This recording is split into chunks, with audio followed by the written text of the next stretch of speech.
And to that piece of lieutenant that's always on his podcast, bashing us, him.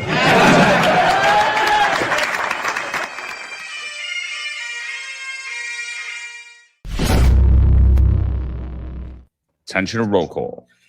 That's right. Good morning, everybody. 8:05 live Eastern Time. Of course, it's Friday. It's your roundtable at the Finance Unfiltered. This is a hell of a topic. New York City bar owner sues the NYPD in a supposed shakedown. Now, we told you numerous times. We did numerous episodes where the Finance Unfiltered uncovered and talked about the Eric Adams administration with the March program that was removed, which was a multi-response coordinator for hotspots where the police department, along with the fire department, and various agencies would coordinate to different bars that had complaints, maybe complaints of violence or disorderly conduct or just loud noise.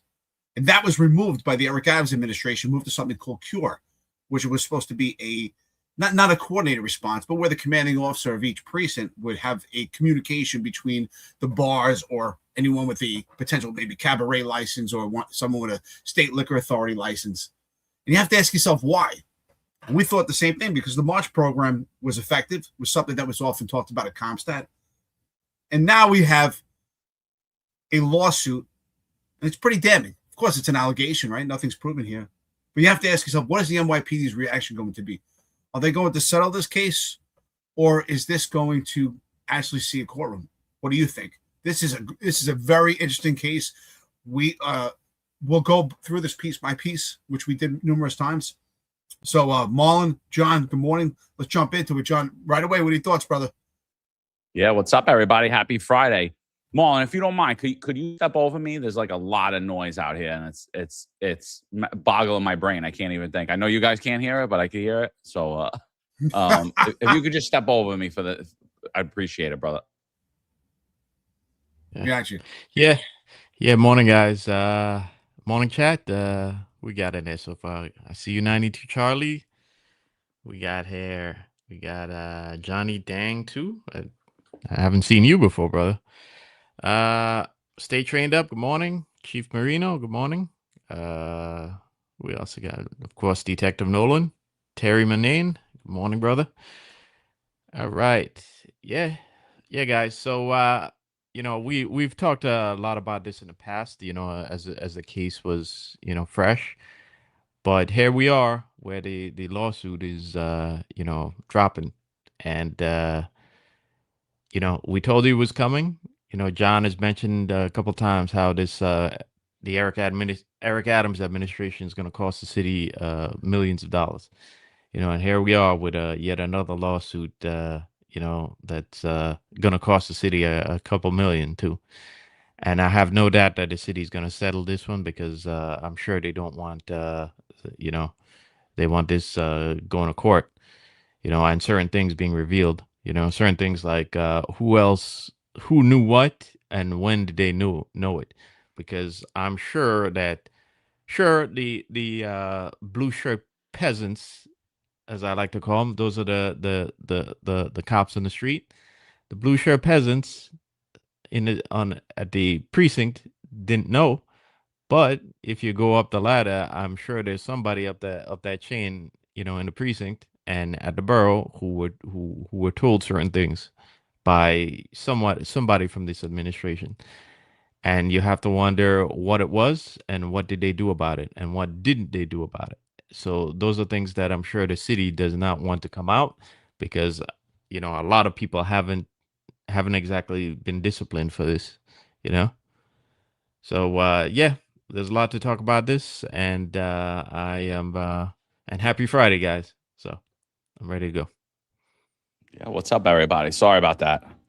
My neighbor's doing a little work, and he's it's just super loud here. So there's a lot of things with this. There's a lot of things with the lawsuit, and there's a lot of things to discuss about the lawsuit, right? First, we've spoke about the Juice and More bar before, right? That's the owner, Shamel Kelly. Shamel Kelly alleged that he reached out to the Office of the Nightlife, Office of the Nightlife, I said, was started by Eric Adams, and I was completely wrong. It was started in 2017 by Mayor Bill de Blasio. What was started under Adams was what Eric mentioned. He began the CURE program that fell under the Office of the Nightlife. He dismantled the March program, and he put this CURE program in. And what CURE was it was meant to help business owners get into regulation with New York City rules and regulations, right? So I have a lot of cops reaching out. Oh, this lawsuit's bull crap. The guy's bar was operating illegally. He was out of compliance with New York City law, blah, blah, blah, blah. And I'm like, dude, first of all, every bar that operates in New York City is out of compliance with New York City law. There are so many laws. I could walk into any bar or restaurant and hammer them if I wanted to, right? But Eric Adams pulled the March program down because he said that's what the NYPD was doing, when in fact they weren't. They were going into problematic locations and making sure they had the adequate security, they had good liquor, they were complying with fire rules and regulations, they were complying with all the fire department rules and regs, Department of Building rules and regs, State Liquor Authority rules and regs. So he said, we don't want to do that anymore. We want to help these businesses to succeed. So he takes the Office of the Nightlife, he gives them this CURE program, and Shamel Kelly says that he reaches out to the CURE program. He reaches out to a longtime friend of New York City Mayor Eric Adams, Ray Martin, who works for the Office of the Nightlife for the CURE program. And he tells Ray Martin, look, I'm having a lot of problems with my local precinct. They keep coming here and raiding my business, and I want to figure this out. I want to come into compliance. I want to understand what I'm doing wrong or right. You know, whatever it is. That's what this program was set up for, right? I mean, I kind of agreed with Eric Adams. I didn't agree with him pulling down the March program, but I agreed with him helping businesses rather than just going out there and shuttering, right? Because if you start a business today in New York City, I guarantee you're going to get hit with a ton of fines. I guarantee there's going to be so many things that you didn't know. Oh, you're supposed to have a sign here. Oh, you're supposed to do this. Oh, you can't have this here. Oh, you can't have that there. And so what he was doing is basically helping working class individuals who are getting into entrepreneurship to understand the rules and regulations of New York City. So I wasn't against the CURE program. I just was against the pulling down of the March program because I felt like there's been a lot of corruption around bars and restaurants traditionally, and there's been a lot of corruption around the police department regulating illegal businesses too, right? And that's throughout all of history, through the formation of the NYPD to now. So Shamel Kelly reaches out, hey, look, I want to come into compliance. What could I do? And Ray Martin says, well, I can't help you, but if you call James could help you. Now, Shamel Kelly has all of this on text message, by the way. He did an interview, I believe, with NBC News that we played on this podcast before. He did an interview with them, and he showed the text messages. They showed the text messages. So it's not like he's just making the allegations coming out of nowhere, right? And so who's James? James is James Caban, the twin brother of then Police Commissioner Edward Caban. And James tells Shamel, according to Shamel, that, yeah, just give me $2,500 and all your problems will go away. And Shamel's like, I'm not giving this dude $2,500. Who the hell is even this guy? So he refuses. After the refusal, he says that, his bar basically continues to get hammered by the NYPD and then eventually shuttered. At that point, he goes to the news, tells them what happened. Ray Martin is immediately terminated from his position. Immediately. So if Shamel Kelly was lying and his complaint didn't have legs, why would Ray Martin be immediately terminated? Week past that, NYPD Police Commissioner Edward Caban resigns from his position.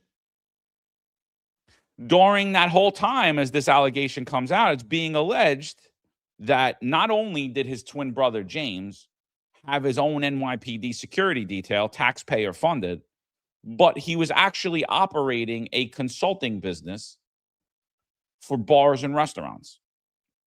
Now, I told you guys all, I'm working on a book. I've been reading into 1800s NYPD, particularly the Lexow investigation, which takes place in 1894.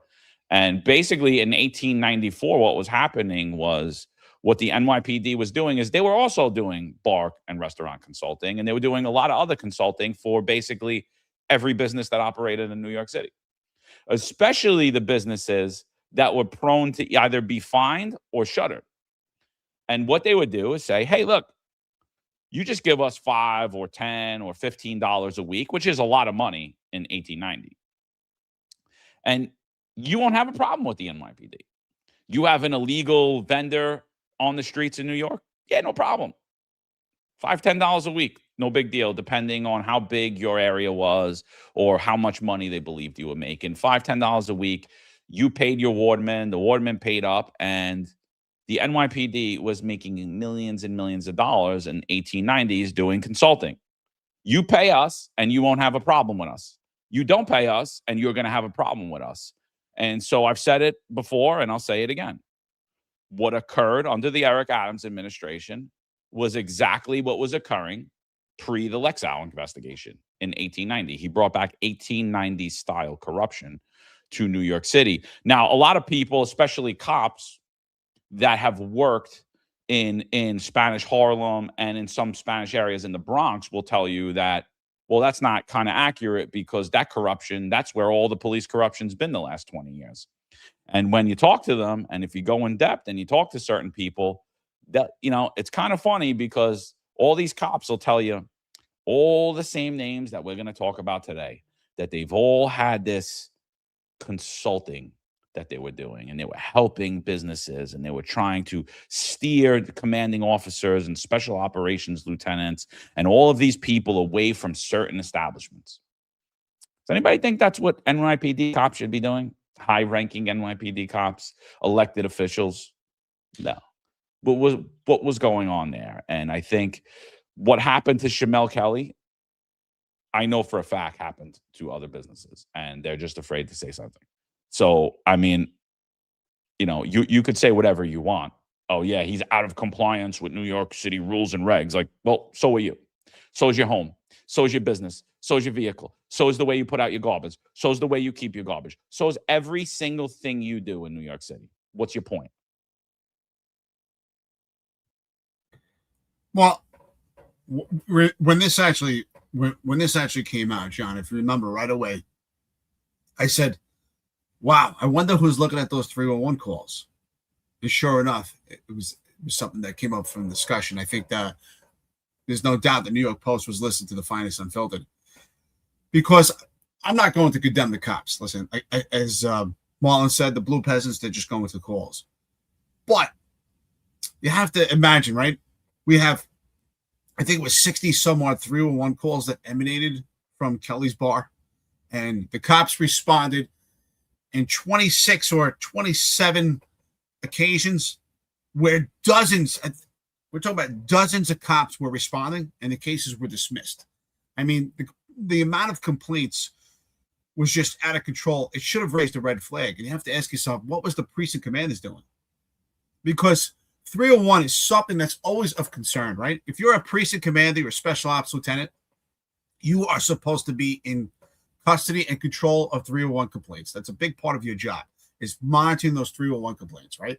So our police, active and retired, you know exactly what I'm talking about, 301s. But if you're not an active cop or retired, what are 311 complaints, right? They're complaints of quality of life, low priority, where the police department monitors these complaints, because a lot of times these complaints are low priority, but they actually have bigger issues, right? Sometimes noise complaints, when they're unanswered, could lead to shootings and violence.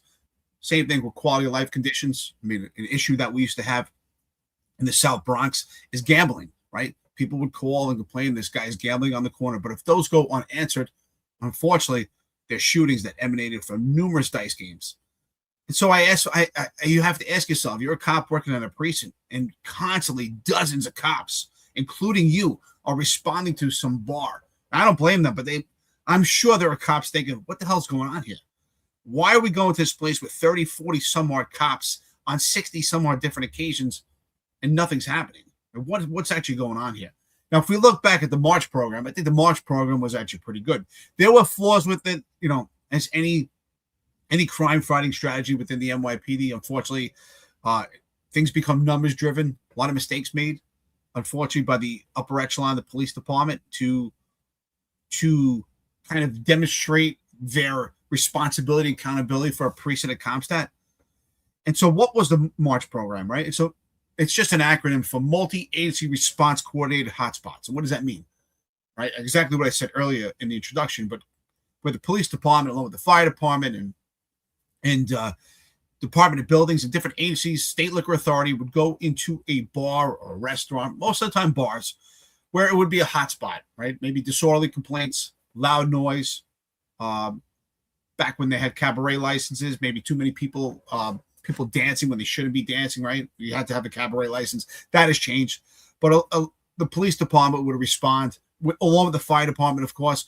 And then if there were violence had emanated, sometimes, unfortunately, shootings that stem from a bar that's not being controlled, that's something that would come up at Comstat. And these multi-agency responses would go to these places and try to quell these issues. But unfortunately, what I did see is sometimes it would be numbers driven, where they would have multi-agency responses, and then there were commanders that would make sure that a summons was issued to the bar, even if nothing actually emanated from it, or they actually didn't find any violence, or it actually quelled the issue. They would still issue summonses and kind of justify the response. And that's where I had issues with it. But ultimately, I do think it was an effective tool to prevent any violence or stop any violence coming from a bar or any quality of life issues. And with that, the bar owners did have full communication with precinct commanders and also the other entities. Did I think the state liquor authority was a little heavy with it? Absolutely. The state liquor authority fines can be very severe that were issued by the NYPD, but ultimately it was a good response, and I think it was a good program. I don't agree that he completely. I don't agree with the idea of completely getting rid of it. When I saw that they got rid of the March program and pulled in the Cure program, to me, I was very skeptical of it, right? I never thought it would go this far, but I was very skeptical. But again, we have to say to yourself, you're a cop working in a precinct or a special ops lieutenant or a precinct commander, and you monitor 301 calls. And we go to a location 60 some odd times with dozens of cops and all these cases dismissed. That should be a red flag. Mal, what do you think? Yeah, it should have been a red flag, but like we said, there are a lot of questions asked. That there are a lot of questions that remain here about who knew what, when did they know it, and what did they do about it, and again, I think there are a couple people who have. I think there are a couple people who haven't been disciplined for this, or who haven't faced any of those questions. So what John was referencing earlier is another report that Ed Caban's brother was doing a similar thing in Manhattan North, and this was around Dyckman Street and Broadway, and the allegations are that that he used his relationship with the then 3-4 precinct commanding officer Anuendo Castillo to stop 311 enforcement at certain businesses he represented. I'm guessing those are also businesses that he was consulting for, So let's see what else it says on here. It says so this was those businesses, by the way, had some complaints coming from the Community District 12, and if you could recall, around that time, I believe it was you, John, and you and Sal were getting phone calls from people in that area who were kind of confirming the story as well.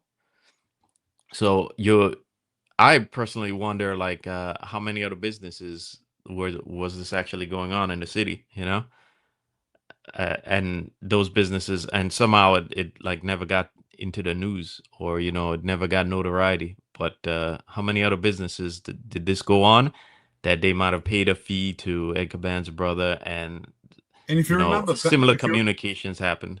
If you remember back then, before because you actually put a meme about it, before the New York Post put anything out about 301s, I had said, we need to look at the 301s. That's where the red flags will come up. Sure enough, right? Here's my other question. You think when they change March to cure, if there was any sort of training to go along with that? Because one of the problems is with March is that a lot of us didn't really get much training for that either. So now here you are, you change it to from March to cure, and there's a lot of improprieties going on in the background, and now the cops are facing cops. There are a couple cops who were name dropped, a couple blue shirt peasants besides the commanders and lieutenants that are named on the court documents. So now what happens to them? You had no training. You went in there and you did all these things. You seized property. You conducted searches, and now these cops are going to be left to fend for their own selves, like the job always does. Well, I can tell you this: I did responses under the March program, and John, you probably did also. And I can tell you this: there's absolutely zero extra training for doing the March. It's just okay. Let's gear up, right? And you respond with other agencies to a bar and just hit the bar and look for violations. That's really it. There's absolutely zero training for it. And I would put my money on it for cure, zero, because the cure was supposed to be where the commanding officer builds a relationship with those bars to help them, exactly what John was saying earlier, to help them along the way so that they could be a prosperous business and actually follow rules and regulations and not have intervention by numerous agencies and just have a direct response with the police department where they cut out the other agencies. That is quite interesting. The thing is too that where people miss the mark, and like, and I'll even tell Shamel this too. Like I think, I understand his business was raided and there were a lot of cops there, but you're not going to get me to believe that everybody knew what they were doing either. You know what I mean? It could have now, you're also not going to get me to believe that the commanding officer of the command and possibly the special operations lieutenant didn't know what was going on there.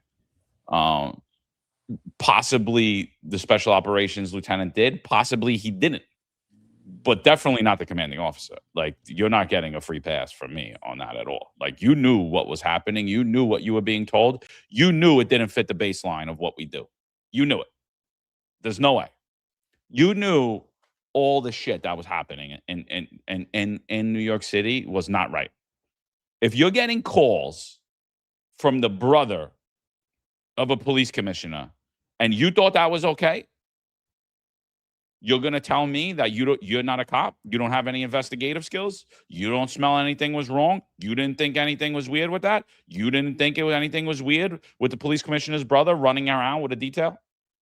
And a taxpayer paid security detail and an RMP running around the streets in New York City, conducting his business? If it could tell me that, that's fine. Because if I ever the mayor, like, you will be terminated 100%. Like, tell me that. Tell everyone that you're an idiot and you didn't know anything and you didn't suspect anything. Go ahead, tell us all that. But as far as the cops, I'm gonna say right now, I tell you it all the time. The bosses and the unions, they treat cops like mushrooms. They feed them shit. They keep them in the dark, right? Like, they didn't know what the hell they were doing. They like the cops. How many cops went on a March program and had no idea what they were doing? I mean, I've been there. I was there. I was a cop. I'm like, what the hell are we doing? Oh, we're just doing security here. Okay. Yeah. You know what I mean? As I got further into special operations, I understood it because we did it so often. But we brought patrol guys with us. We brought guys that had absolutely no idea what was happening. Like, why are we going in this bar? What's happening here? What are we doing this for? Zero clue about what's happening. Right. And so if you're being ordered to go in and raid a bar and write summonses, you're not really going to think anything's weird with it. If you're being ordered to leave the bar alone because, hey, we got undercovers in there or something, you're not going to really think anything of it either. Right. Like, you're not going to think anything's up. So like, you don't really, like, in my opinion, yeah, you could, like, you don't have to play the babe in the woods routine with me because you really are the babe in the woods. You know what I mean? Like, you really are the babe in the woods.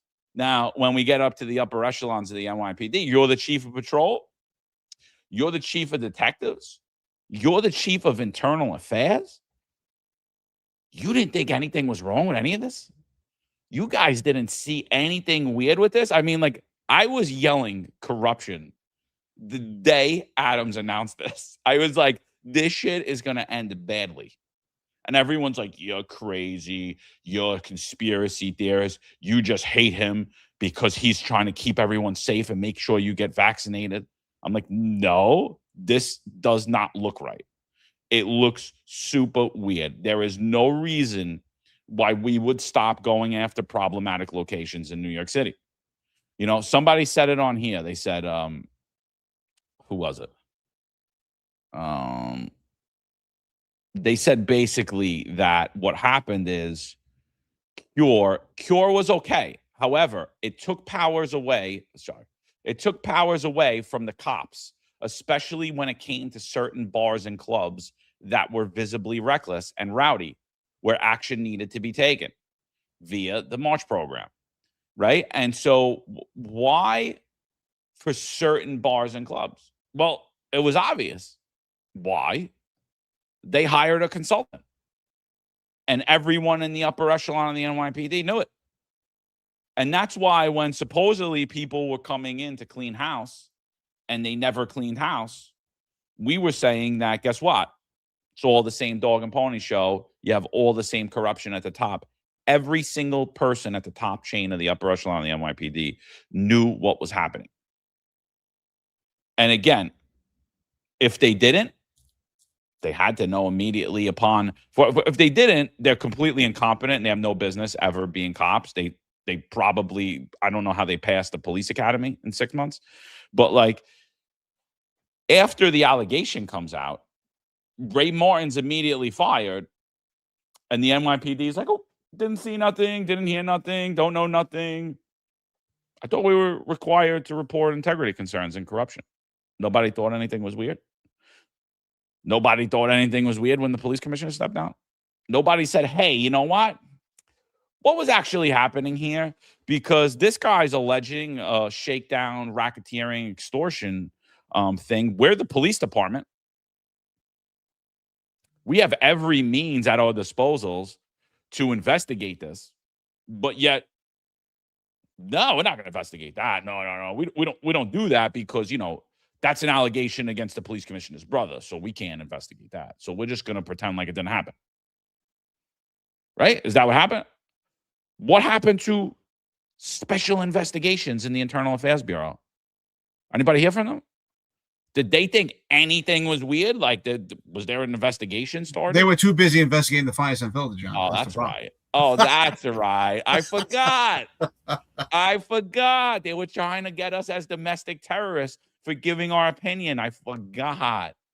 They were too busy sending cops to my house 2 years after some flaky sergeant decided to threaten me and Eric's kids. I totally forgot. They just a random night. They just decided to send the police to my house. Exactly. Make sure I was okay. That was the March program. 2 years later, after they let the guy retire, never arrest him. You know, Delaney Kemper doesn't even know what crime he committed. He doesn't even know. He just got found guilty of aggravated harassment administratively. Hate to break the news to you, Delaney. Administrative aggravated harassment does not exist. The only form of aggravated harassment that exists is found in the penal law.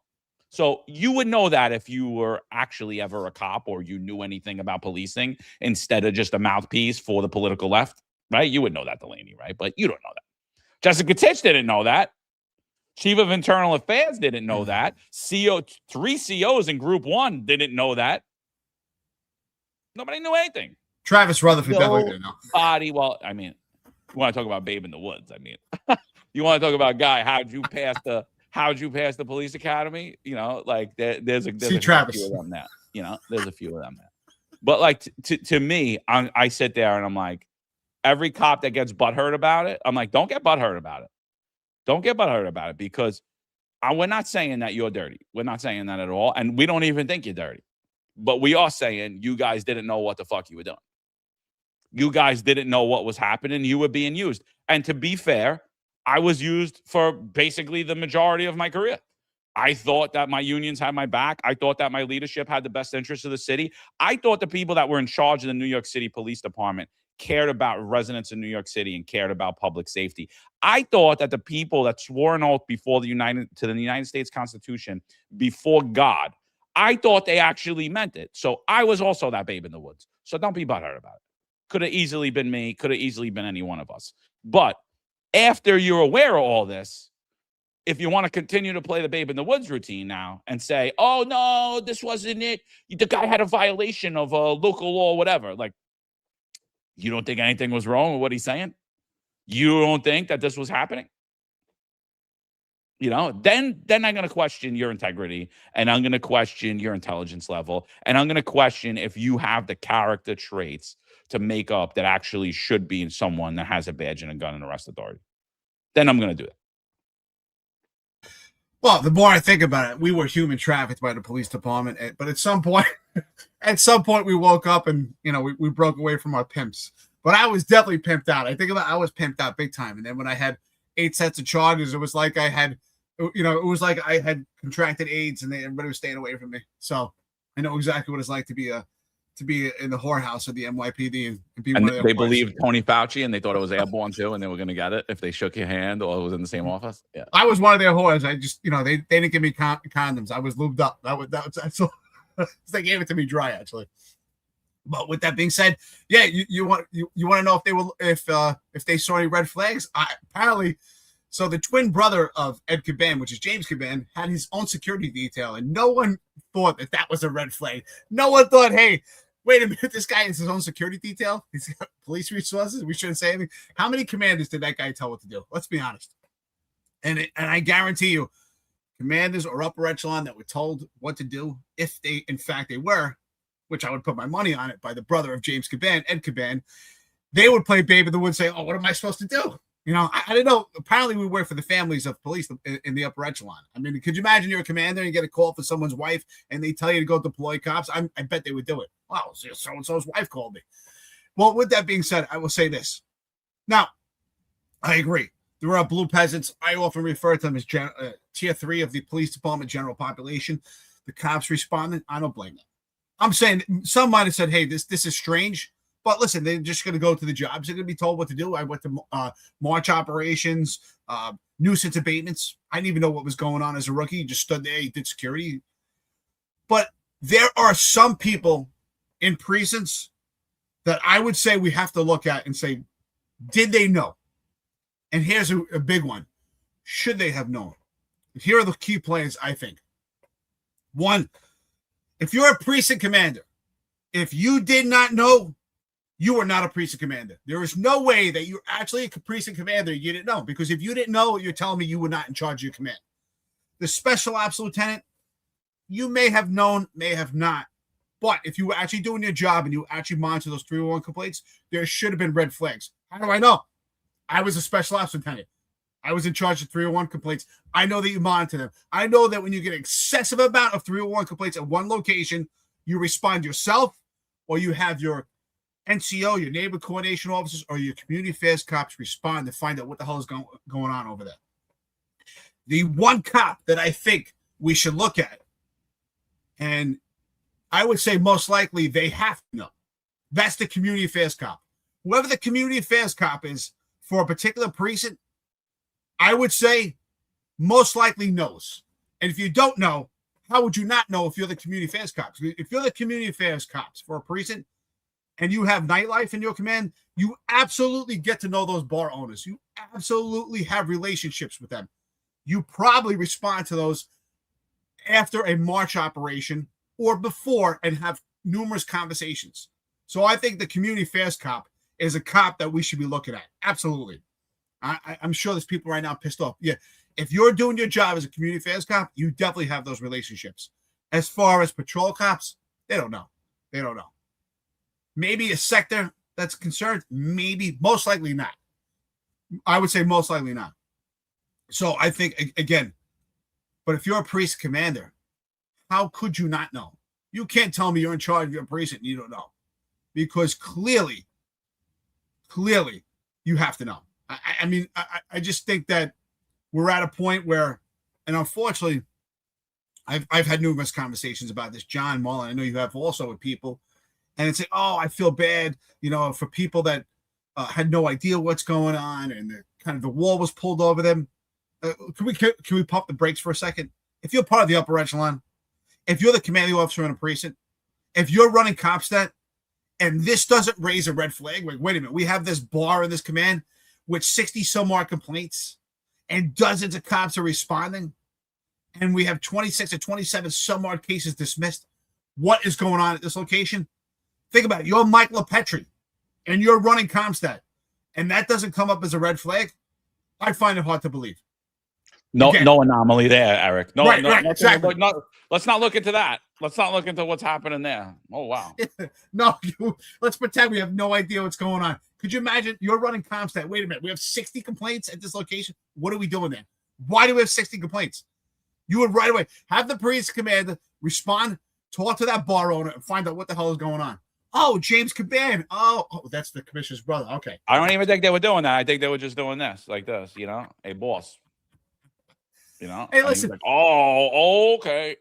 John, I was saying, I don't know if you were listening to it, but if James Caban called a precinct commander and said, hey, I need you to deploy 6 cops today to this location, you think the precinct commander is going to go, wait a minute, I need to speak to Ed first? Or he's going to go, yeah, no problem. He's going to go, yeah, no problem. That's exactly what he's going to do. I think he would have took it in all his holes if he was called.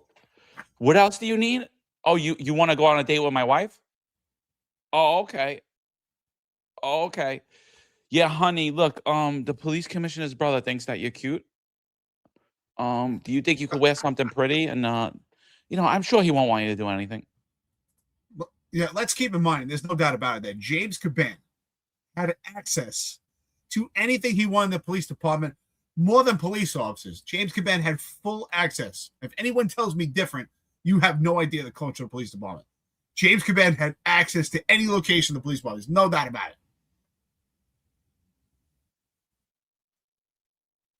Yeah, he did. He did. And the excuses you're gonna hear are that, he looked just like the PC, so he needed that detail. But my question is, how many people in the city actually even know who the police commissioner is? Yeah. How many people in the city know who the mayor is right now?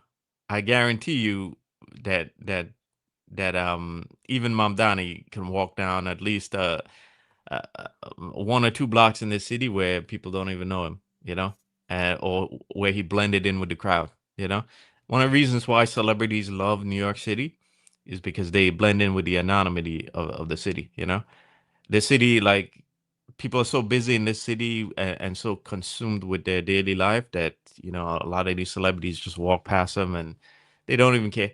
And a lot of times people don't even care, even if it is a celebrity, So I think that's a bullshit excuse, telling me that he needed his own detail. Maybe he needed one guy, okay, but not a whole freaking detail.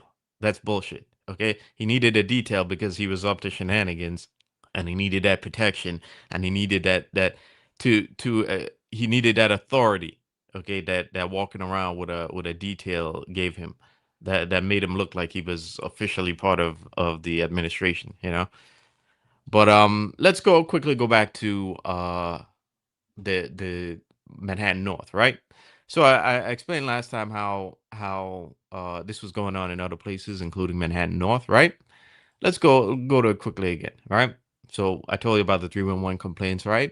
And here it is mentioned about the CO having a part in this. Now it seems to me like the reason why everyone turned the other, everyone pretended nothing was going on is this might be business as usual, And the reason why I'm saying this because look, the CEO at the time was Anuendo Castillo, right? Let's see what rank was he back then, right? He was, what year was this? 2023. So 2023 he was, no, 2022 he was inspector, right? Now look, it's 2025. He got the bump up to deputy chief, right? Now it's 2026. As of June 2026, he's now assistant chief. Now I get it; those are all allegations, but that's only 3 years. That's only what 4 years removed from the incident, and there's still a lot of questions about who knew what when. and there are a lot of lawsuits that are coming out from this, right? And there's still things that may come to light on this. And just 4 years removed, this guy is getting a bump up to assistant chief. Wait, I mean, wait. So, Marlon, you think huh? that the police department should have investigated the precinct for integrity issues? Yeah, yeah. I mean, if you're a blue Are, shirt peasant, are you crazy? Like, we can't do that because those were allegations against the police commissioner, Marlon. Those were from conspiracy theorists, Marlon. huh? You know, I'm telling you, bro. Like, if you're a blue shirt peasant and you get roped up on some of these allegations, do you think you're getting you think you're getting that discretionary promotion just 4 years removed from it? Quite unlikely to happen. Okay, but I think this is business as usual, and I'll tell you why I think that is. Because Just when I ask see Terrell this, Anderson. He got promoted. well, yeah, yeah. Also, I asked Rule Stephenson, because let's go back to this actually happened around 2014, but this is in a paper in 2016 about it. Let's go back to Phil Banks' shenanigans, the unindicted co-conspirator, right? So this was in Manhattan North in around the 2014, 2015, where, as we know, the history surrounding it, there was a lot of improprieties going on between improprieties, to say the least, because Harrington, and how he got locked up for it. So there was a lot of shenanigans going on between Phil Banks and Jeremy Reckenberg, right? And it was noted that Rule Stephenson's name came up in terms of the eatery that was named in it, the restaurant that was named in it. But that didn't stop Rule Stephenson from getting promoted, right? Because that time he was Inspector Rule Stephenson, and we get to 2023, and now he's Assistant Chief Rule Stephenson. And he was the top guy in Manhattan North, even after those allegations happened in Manhattan North just a couple years ago. So my thing is, it's business as usual, because apparently it's not stopping you from getting promoted. So why would guys stop doing it? Why would CEOs actually use integrity on this? Why would they ask questions about this? Why? I mean, it didn't stop any of these guys from getting promoted. And Annuendo, Annuedo, and Nudie. yeah, I butchered that name, Just but say that three times. yeah, but he's now the assistant chief at the new patrol borough of Bronx North. So he's the first actually CEO of the new command at the patrol borough of Brooklyn North. So why would CEOs apply integrity? In fact, they shouldn't, because you want to get to assistant chief. Well, this is how you do it, right? Well, how could you have integrity in a completely corrupt system, though? You know what I mean? Like, the default position of the NYPD is absolutely corruption, but it's not corruption down low. It's corruption up top. So you're exactly right, Marlon. A NYPD rank and file officer accused of something 4 years ago, they're probably still checking people in at central booking right now with no gun and no shield. Never mind that they're getting promoted 2-3 times. And so that's what it is. I mean, look, he is Eric Adams. He is Eric Adams at the onset of this. This is him announcing the CURE program. You see his buddy Jeffrey Madry's there. You see former NYPD detective Jeffrey Garcia there, head of was he the president of the Latino Cannabis Association? He's also known as a restaurateur. He's now the head of New York City nightlife. Also went into a NYPD ComStat right after this and basically threatened all the CEOs that they should never do enforcement without first contacting the Office of the Nightlife, basically controlling any enforcement towards nightlife. Not weird at all. So good friend with Anthony Miranda and Jeffrey and Ed Caban. Not weird. So here's Eric Adams. The great leader to be in place and just really change the dialogue and conversation of how we treat the nightlife industry. these are businesses. These are businesses. They generate billions of dollars in revenue.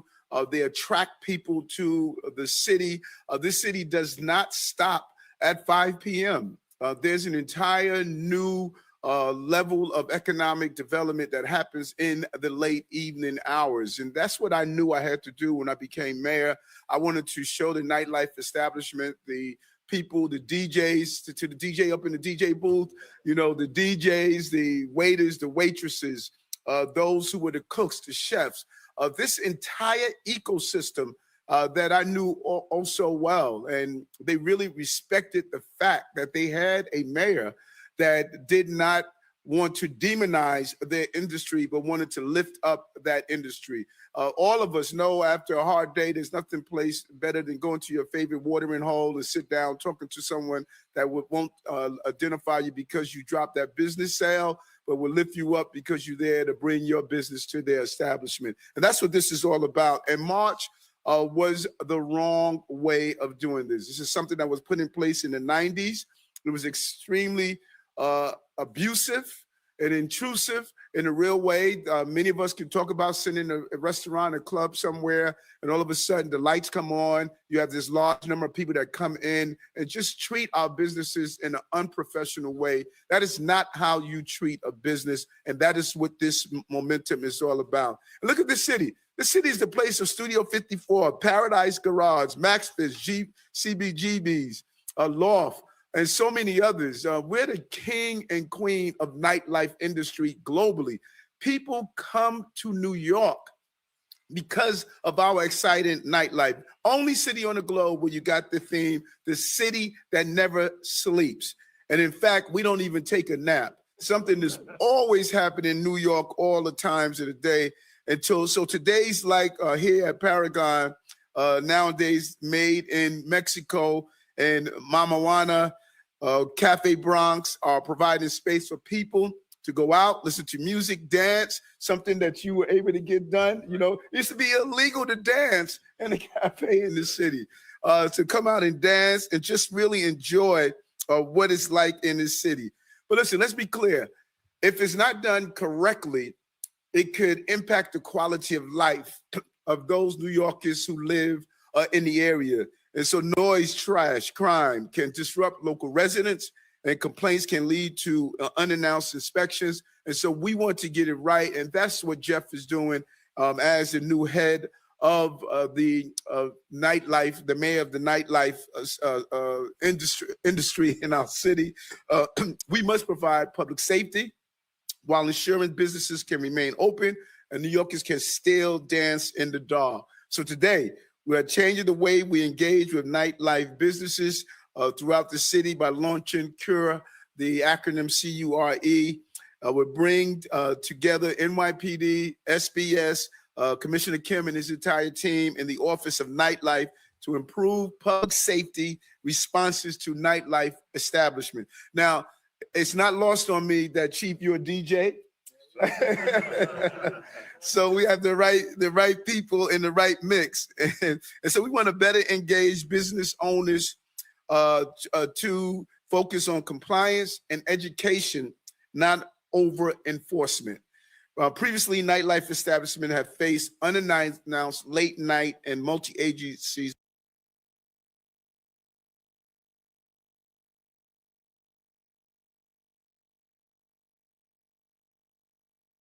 Sorry, I had my mic muted. So you hear him though, right? He's saying like, we don't want to enforce, we don't want to do enforcement. We want to educate people. This at the same time as they're shuttering any businesses that they say are peddling illegal marijuana, even though we saw what the hell was happening there, and the sheriff's home just got raided, and there's going to be a whole lot more to come out about that, right? So he has two different enforcement approaches for different businesses. Nightlife, oh no, we're going to educate you. And then smoke shops, no, we're going to shutter you, or delis or whatever. We're going to destroy you. We're going to shutter you. You're not going to get any vouchers for any of the money of the product we take either. And don't you dare say a word, all right? Shut your mouth. No cure for them, but we're going to cure these businesses. So Shamel Kelly fell into the nightlife business. And when he called for cure, when he called for that education, he got, give me $2,500 or we're going to shut your business down. Yeah, absolutely. So, Mike Freed, great friend to the podcast. Now, listen, I always support cops. We often talk about the failures of the upper echelon, but there are certain cops that have access. So Mike Freed says, I can tell you for a fact, I know one of the community affairs officers at the 6-0. She absolutely did not know. Mike, I love you, brother. You're always a good friend to the podcast, but I don't know if I would stamp that. I don't know if I would say, how could she absolutely not know? Now, here's the question. If she didn't know, did she see red flags? Because if she didn't, I have to kind of question, what was she doing as a community affairs cop? What was her role? Because I know if I was commander, I would make sure that my community affairs cops have relationships with the bar owners, the restaurants, the businesses in the area. I would make sure that they have those relationships, and they should definitely be aware if there are numerous 301 complaints, especially 60 at a location. You would assume that the community affairs cops would respond to the locations also with these complaints. So to say for a fact she didn't know, I kind of question, what was she doing? I don't know. I don't know if I believe that. Again, I don't put a lot of responsibility on the cops, but a community affairs cop has a lot of access, and they should have relationships also. So I really have to question that. How could you say she absolutely did not know? It sounds strange to me. She at least had to see red flags.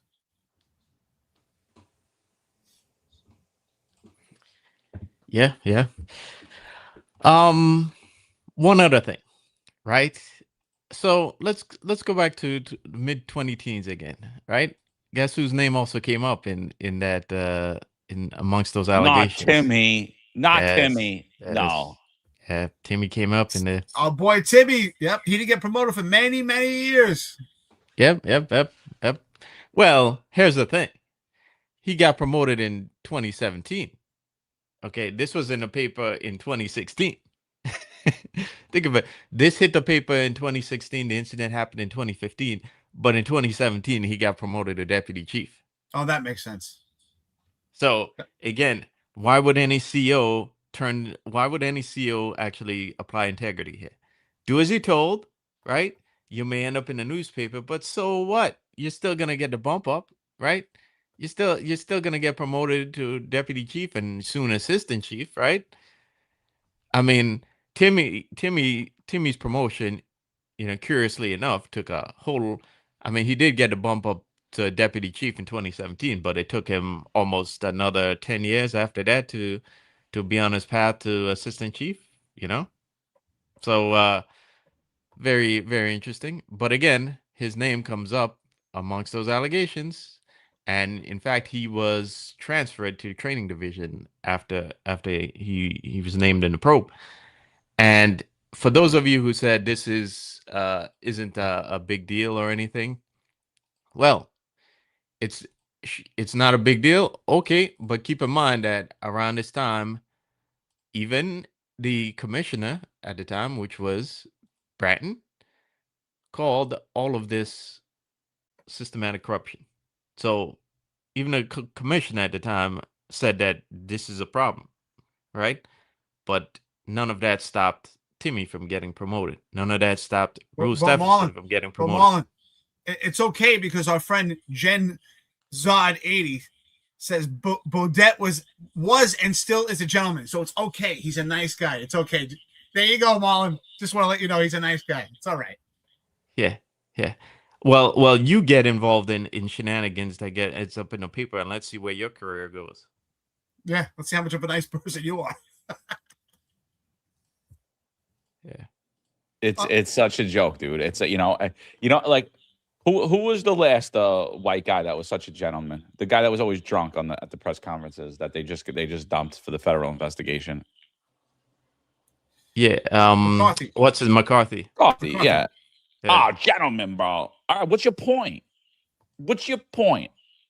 You know what he's not? He's not a good cop. He doesn't have any integrity, clearly. Clearly not a good investigator. Clearly can't spot corruption or plays willfully dumb, deaf, and blind towards corruption. Gentlemen, okay, shouldn't be in the New York City Police Department. Certainly shouldn't be called the chief. I could find plenty of nice guys to have a bullhorn and go walk amongst the crowd and sound nice and make little things and make little cute videos. That doesn't mean that they're going to turn a blind eye to corruption. You know, how are you in the New York City Police Department for over 30 years and you think all this is normal? How are you in the New York City Police Department and you know people are getting promoted that have no business getting promoted, and everyone's literally saying,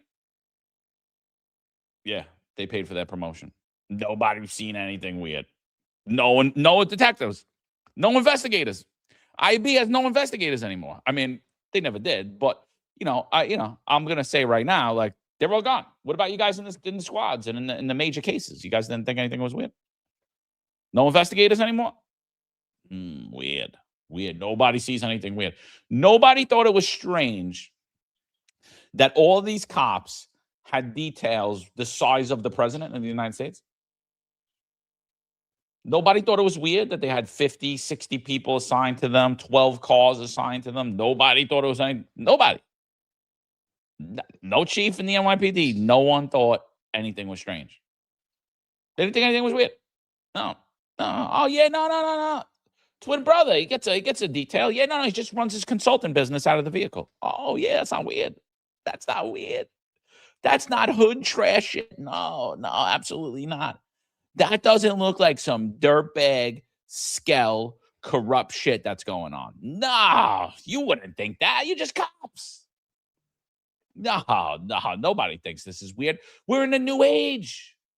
We're a kind of friendlier police department. We just shake you down, and if you don't pay, then we're going to do the March program on you.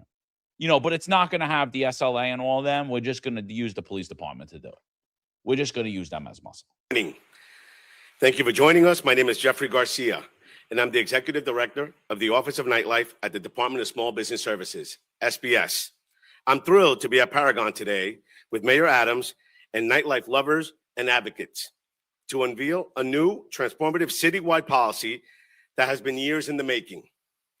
For those who don't know, the Office of Nightlife at SBS serves as a central point of contact among the nightlife industry, community, and city agencies. We help nightlife business start and grow New York City and work with countless agency partners to help New Yorkers party safely. Our goal is to help build a more vibrant nightlife industry that creates good jobs and contributes to our community. With just a few nights until New Year's Eve, one of the biggest party weekends of the year, we want to embrace the theme of leaving behind the old and ushering in the new. The bold new policy formed together between O&L and the NYPD to engage nightlife businesses in making our city more safe and end outdated enforcement practices that have unduly shut down dozens of nightlife businesses. With this plan, we will keep the heartbeat of New York City, our nightlife venues, vibrant throughout the 5 boroughs. Before we hear from Mayor Adams and other speakers, I would like to acknowledge. You hear him tell you as well. It's a new time. It's a new industry. That's it. We started up. We're going to help all these businesses. So let me ask all you investigators. Let me ask all of you cops on here. Let me ask all of you chiefs. Let me ask all of you people with such integrity in the Special Investigations Division. Let me ask you commissioners.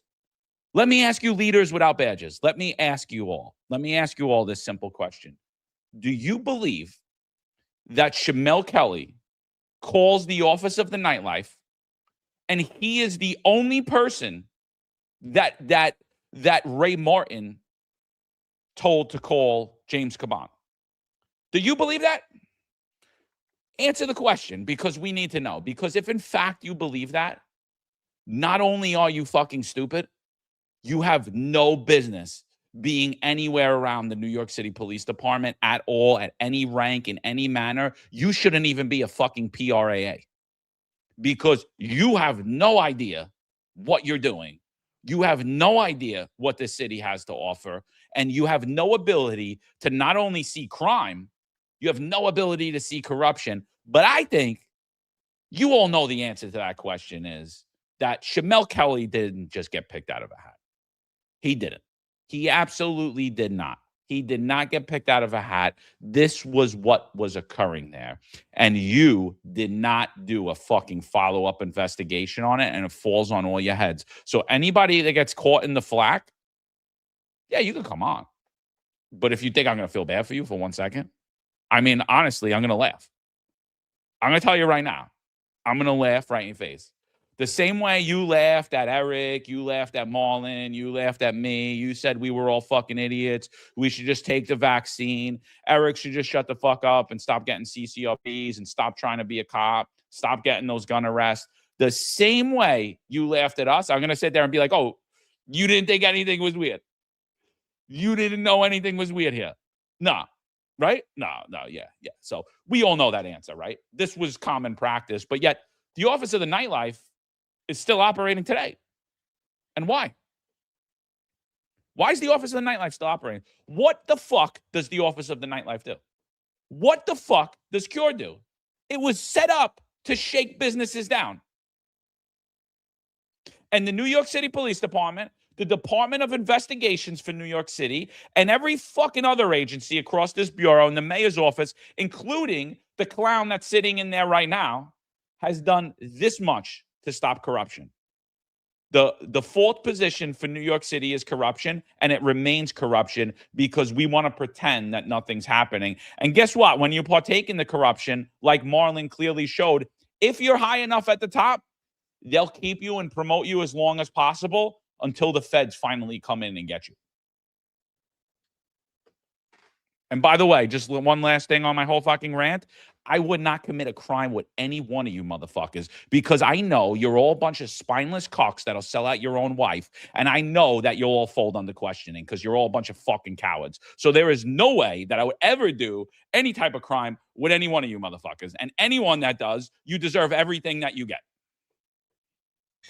Well, I want to say, I hate saying it, but I want to say I told you so. We often tell you the NYPD suffers from the nice guy syndrome. Right away, we talked about Timmy Boudet. You don't think it's odd that a year later, after a potential corruption scandal, he gets promoted, and then right away people jump to his defense? Oh, he's a gentleman. He's a nice guy. Apparently, and I've said this before, everyone in the NYPD is the nicest guy in the world. They could force a vaccine on you, but they're a nice guy. They smiled at me once. They could tell you, bring in your wife. I'm going to fuck your wife in the back. But they're nice guys. It's okay. He fucked my wife, but he smiled at me. I mean, that's what we have in the police departments. We have the nicest guys ever. Everyone's a fucking gentleman. I love it. You have to admit it, John. Everyone in the NYPD is the nicest guy you ever met. No, right no, away, he was nice when he fucked my wife. He didn't abuse her or anything.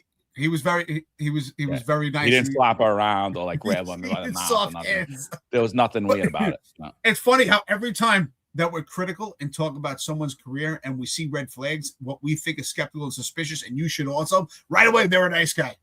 We did an episode one time about the nice guy syndrome. Maybe we need to do it again because the reality is people haven't woke up. How could the NYPD have the nicest guys in the world, but then force upon a vaccine mandate, force different policies that don't make sense, put you in vulnerable positions, not protect anyone that is a target by the Overzealous Civilian Complaint Review Board, not protect Sergeant Duran, not protect Officer Omar Habib, but they're all nice guys. But Sergeant Duran shouldn't have thrown a cooler, right? Officer Habib shouldn't have choked his adversary.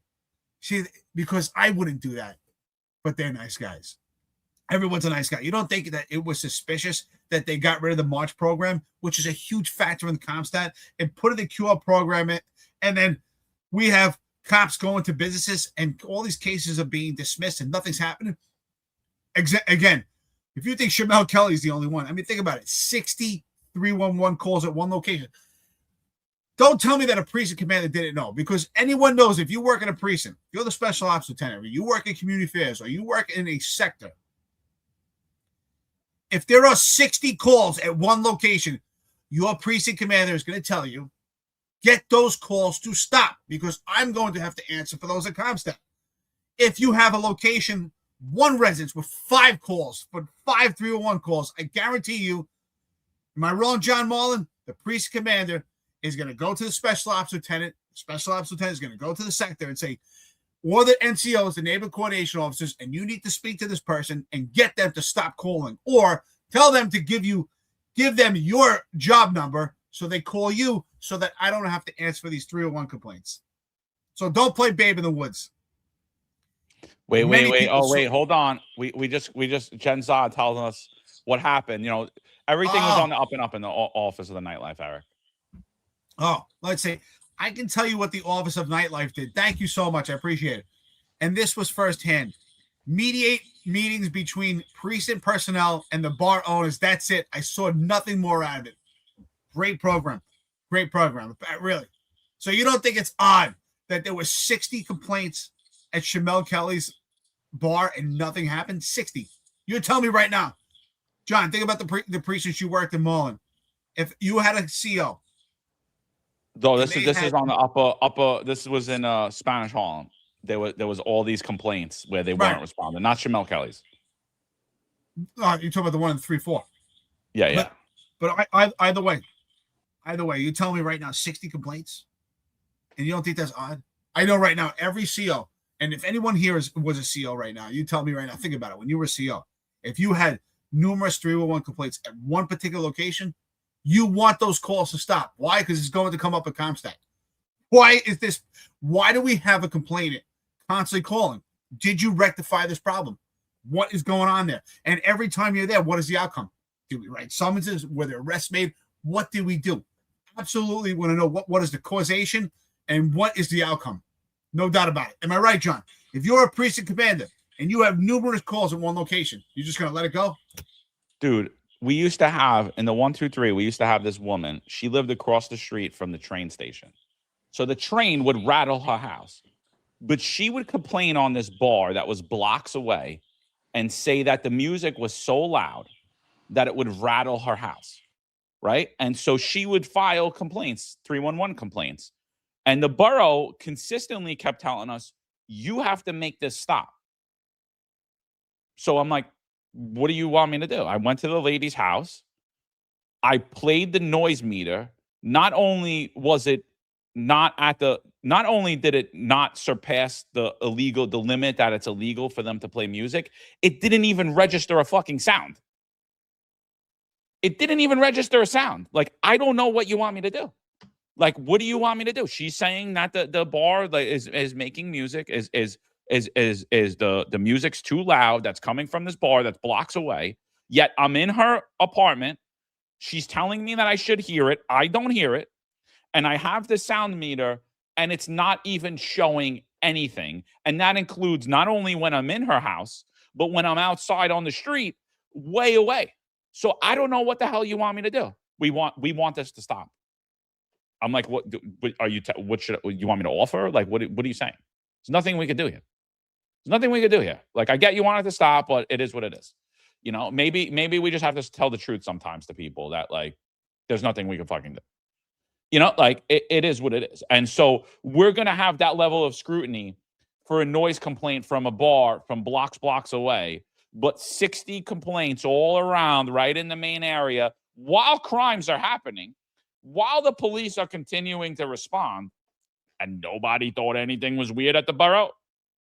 Nobody thought anything was weird at the chief of department's office.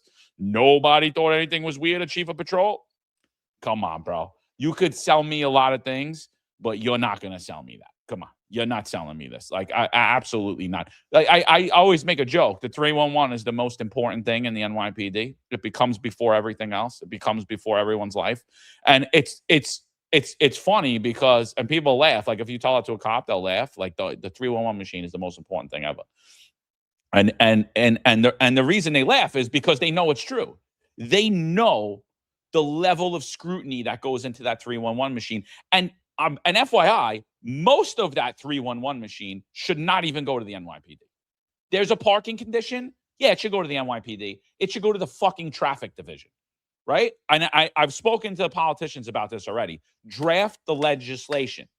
Send those 311 complaints for parking to the traffic division, right? Something with sanitation. Send it directly to them.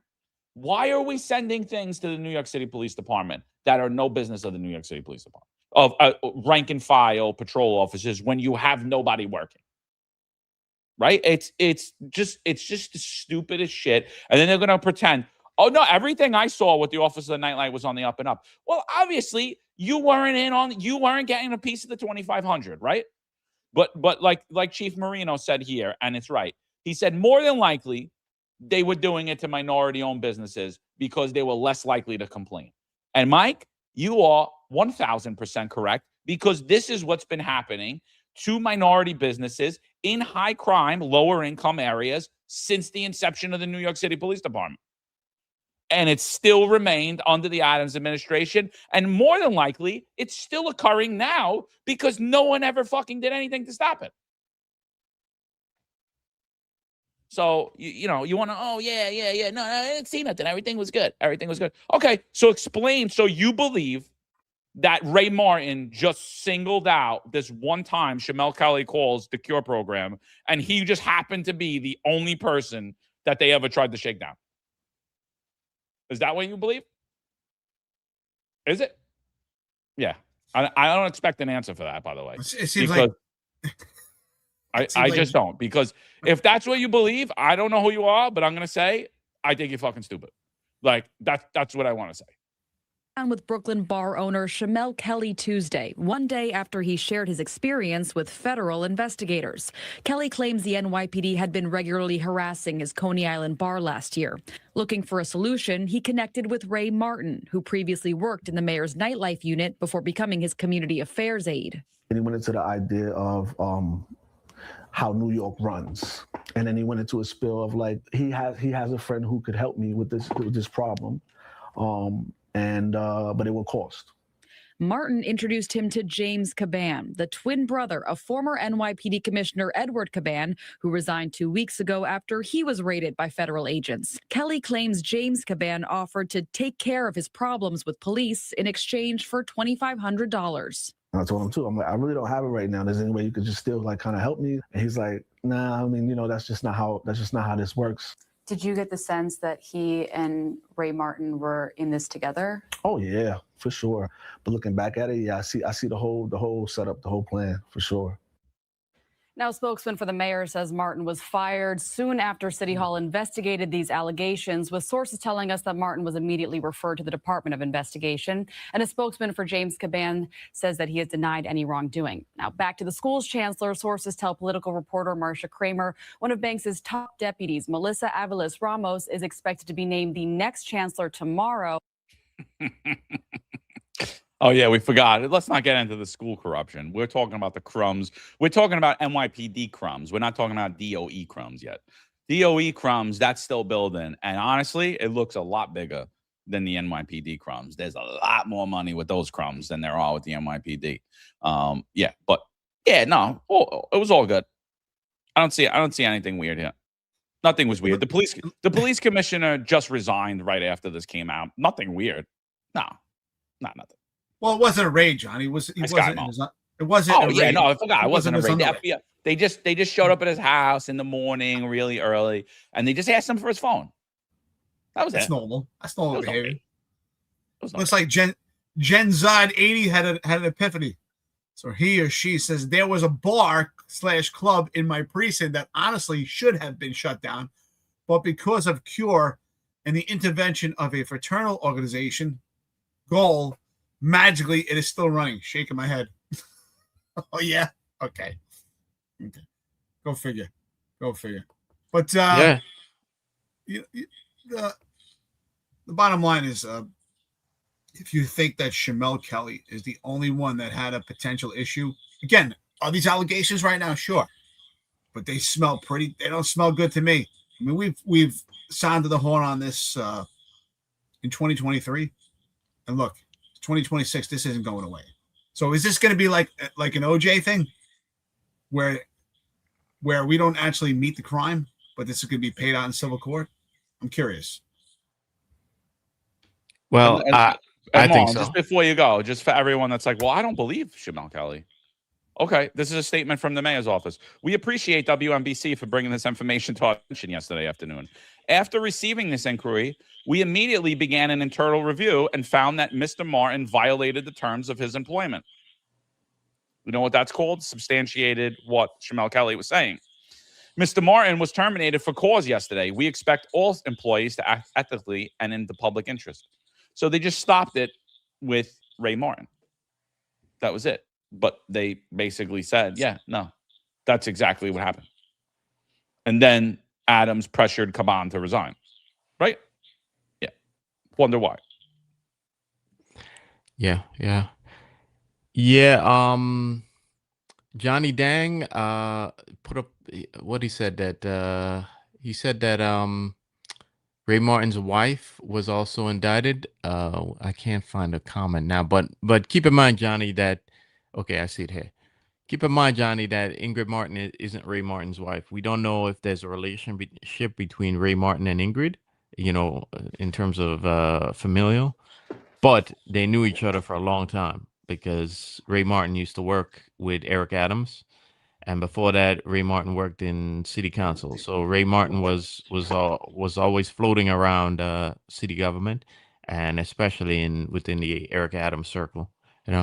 So I'm pretty sure there were that.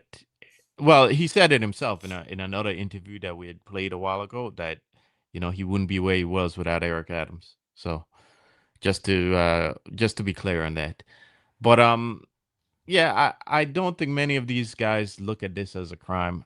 You saw that interview John just played, right? Where Shamel Kelly says that Ray tells him this is basically how New York City operates. I think it is how the city operates, and that's why these commanders keep getting promoted. I think if you have a certain amount of money and a certain amount of prominence, that the job bends over backwards for you. I've named examples in the past, so I'm not going to bring it up here. But uh, especially as you get outside of the precinct and you get into specialized units that cover citywide, and that are have a lot more room to operate and do what they do. I'm talking units like Intel, maybe the DB, larger units outside the precinct. I believe this happens all the time, and it just never makes the news. Okay, because I can tell you firsthand from being in Intel and dealing with cases that involve rich people or people of prominence in the city, people who own real estate, people who are tied to the real estate, big real estate, who really runs New York, in my opinion, along with Wall Street. The job bends over backwards for them because they know these people have prominence, and these people pick up the phone call and call the PC, and these guys are scared of, and the bosses are scared of their own shadows. So let's also keep in mind that so Ingrid Martin's son was also indicted, and Ingrid Martin was indicted for doing very similar things, which is accepting gifts for favors, right? Curiously enough, by the way, when I put this up in September, I speculated that they were going to get his son too, and sure enough, months later, the son was indicted. But let me, yeah. So I've spoken about this in the past, that the empty lots next to the Juice and More bar were, they were recently purchased by real estate developers, right? And the same developers also had a license for marijuana, cannabis, and how much the Office of Nightlife, and the mayor's office were intertwined with that whole thing. So my point here is that if you have prominence in the city, if you have money, and if your business is maybe tied to the larger agenda, in this case, which is cannabis, the NYPD bends over backwards for you and breaks the law for you, and they don't consider breaking the law. It's just business as usual. So.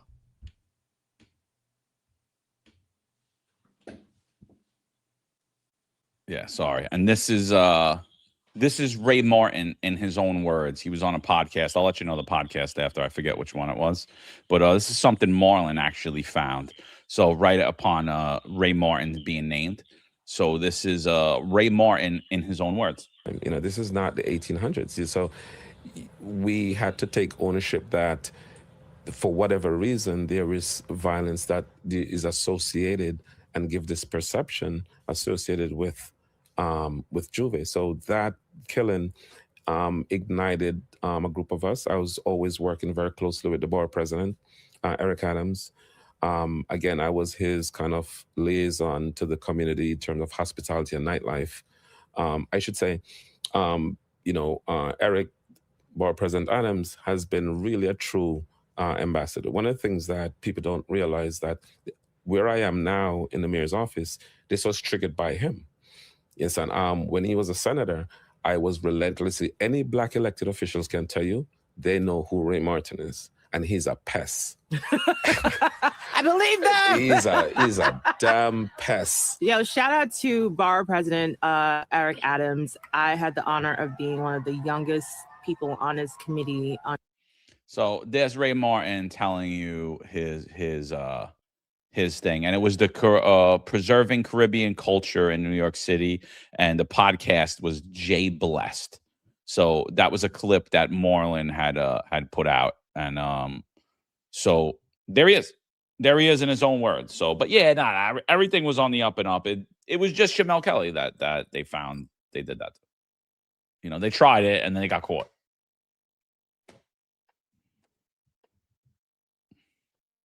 So that's definitely, I think that's a big flashpoint here. And Marlon, you bring up something that we actually spoke about a while back when we spoke about this. Remember, is what locations were chosen to be targeted or to be given a pass either. Like what locations were offered this deal?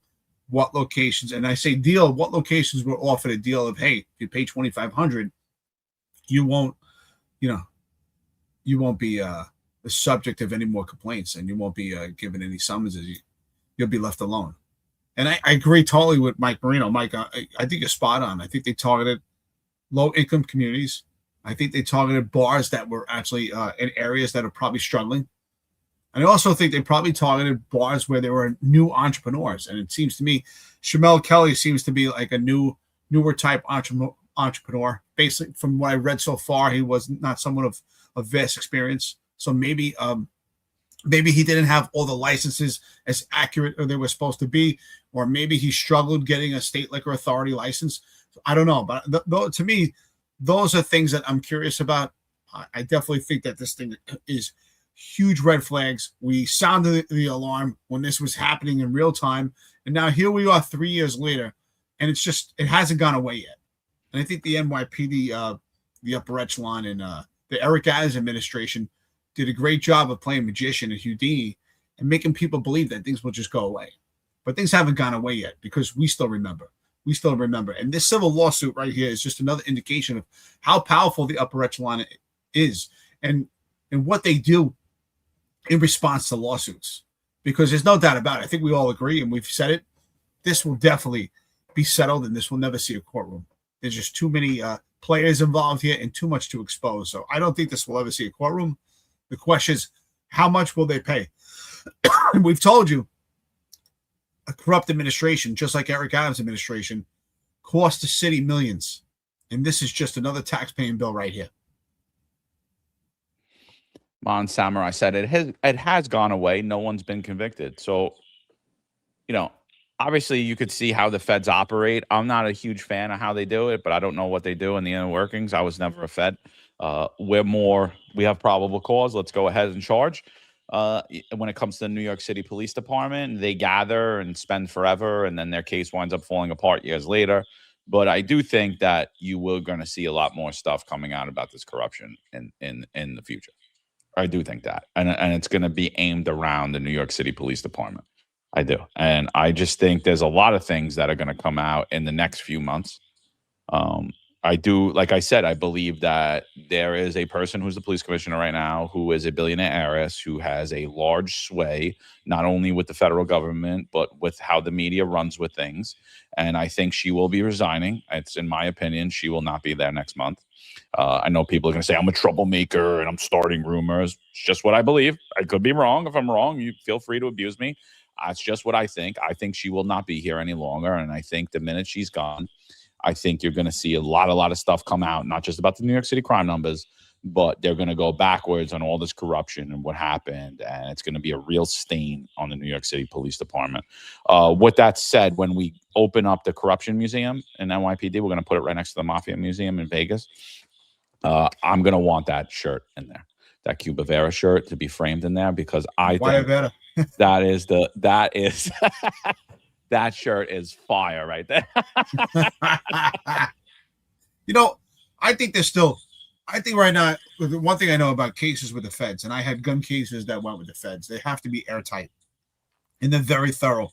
And sometimes they take a long, excessive time. Like cases that we would have that would go to the state, the Supreme Court, were a lot quicker, but a lot more on complainant witnesses information, a lot more where the cops, information where we find guns. But when it comes to the feds, it has to be airtight. And I think right now with this case, I don't know, but I think they're still at the stage of trying to build proffers, which what does that mean? People that are actually going to provide information. So I think they're still going through this right now and getting all the information that they can get and turning some of these potential convicts into informants. That's what I think right now. So I wonder who's been flipped, and I guarantee you there are people have been flipped, and they're still working through that. And I don't think this is going away. No, Modern Samurai. I think they're all begging to flip. I don't think there's one of them. I don't think one of them's a stand-up guy and whatever. It wasn't me. It wasn't me. You remember like Sal when he put out those he put out the clips of what's his face?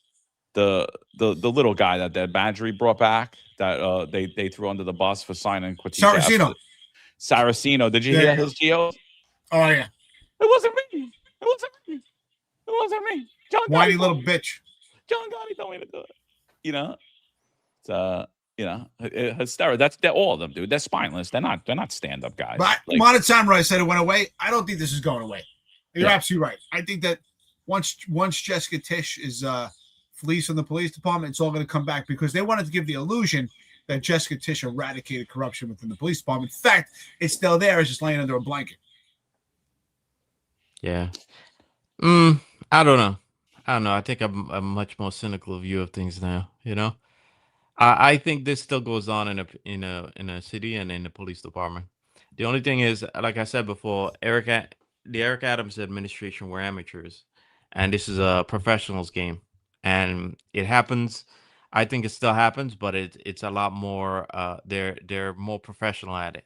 It happens between the job and these rich billionaire developers and these guys who have so much money that it's I mean, it much more money than the people that were involved here, than than Shamel Kelly ever did, Mullen, I don't disagree with you. I actually agree with you. I don't think this is going away. Yeah. And I don't think that it's ever been gone. I agree that they were professionals.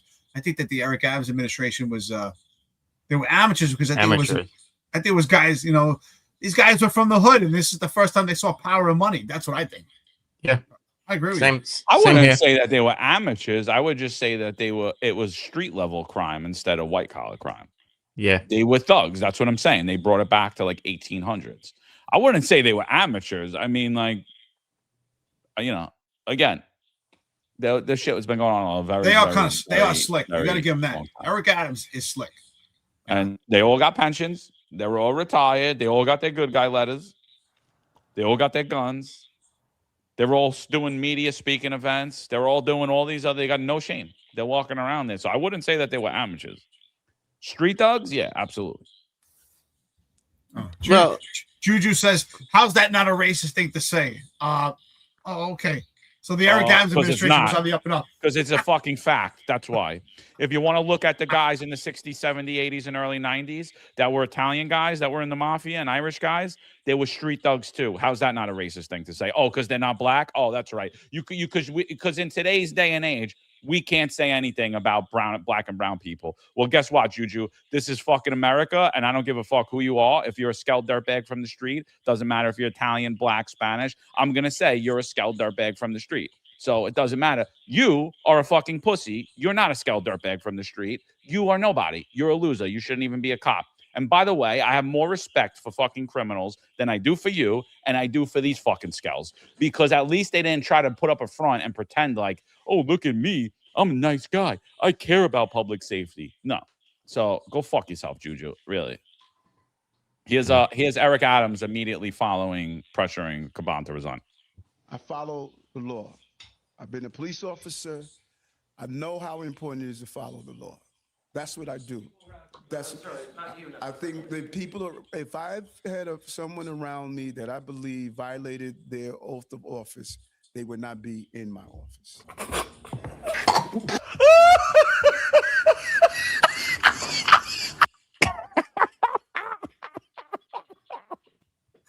That is great. Mm. Oh man. Yeah. Like I said, I take a much more cynical view of it. Like, I mean, we're in a strange place, I think, in America right now, where a lot of the corruption is like in our face, and yet nobody's doing anything about it. I mean, the fact that even Kaz was allowed to even be promoted. I don't want to make this a show about Kaz, but I'm just saying that the fact that he was even allowed into the Homeland Security after we saw all the screw ups in New York, it gives me a very cynical view of whether this is actually going to go anywhere. Yeah, but hold on. He's black. I'm sorry. Like, you think DEI is dead? DEI is alive and well, including in this administration. If Kaz was a white guy, he would not get any of those spots. You have a bunch of Midwestern white guys. They're like, hey, I got a black friend. His name's Kaz. Here he is. Like, I'm telling you right now, if he was a white guy, he would not be where he was. Well, maybe not there, but if you look at the other white guys, like, they've been rewarded too, just not in government. They've been rewarded in the private sector for being incompetent. The last NYPD guy that ever got a good job. He's like the first NYPD guy that's actually got a federal job in decades, dude. Like, in decades.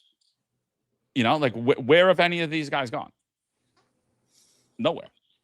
McCarthy went to Chicago. Okay. Like, how many NYPD guys really move on and get big jobs after? Everybody's leaving for a big job and they never get it. They're getting a big federal job and they never get it. He's the only one that actually ever got it. And he was never even a fucking sergeant. Like, he's the only one. All right. Before we go any further, let's just go to a word from our sponsors. So it's time for a message from our partners over at Kalshi. We make predictions every single day about pop culture and about the economy and the biggest stories making headlines.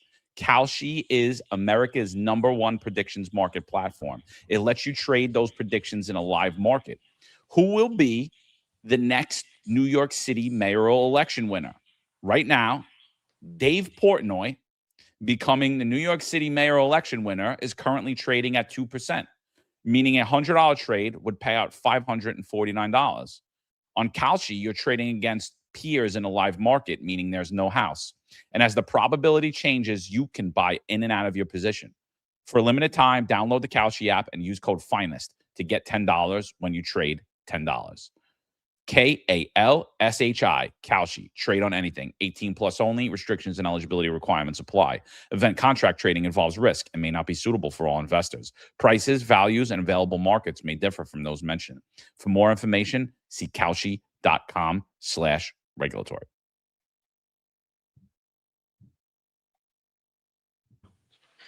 Yeah, I don't know, John. Again, my those other guys, are rewarded in private industry or academia, and I'm talking about Corey and Kenneth Corey and Shay. I agree with you. I totally agree with you, private. But when the rumors swirl, when someone left, it's always that they're getting a big federal job, and no one has ever gotten that big federal job except for Kaz. That is it. That's all I'm saying. It's always Corey was leaving for a big federal job. This one was leaving for a big federal job. Everyone's leaving for a big federal job, and they either go corporate or they go to the woke. They go to the woke left. Like, you know what I mean? I've never seen anyone but him go.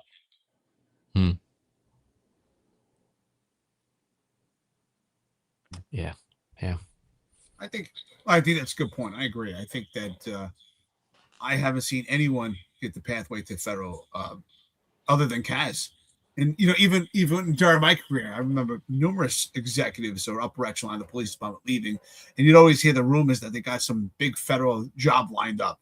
I mean, everyone was amazed when we heard Juanita Holmes had an amazing job lined up with American Express. It was American Express. Sure enough, she came back quickly. But yeah, as far as federal job goes, they're few far in between. I can't think of any other than Kaz.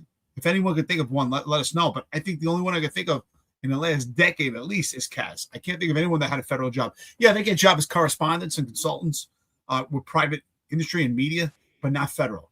Why? None of them have clearance. None of them have clearance. I can't think of any. Does Kaz have clearance? No. So I definitely think DI falls a major part here. How did he get that job with no clearance? That's quite interesting.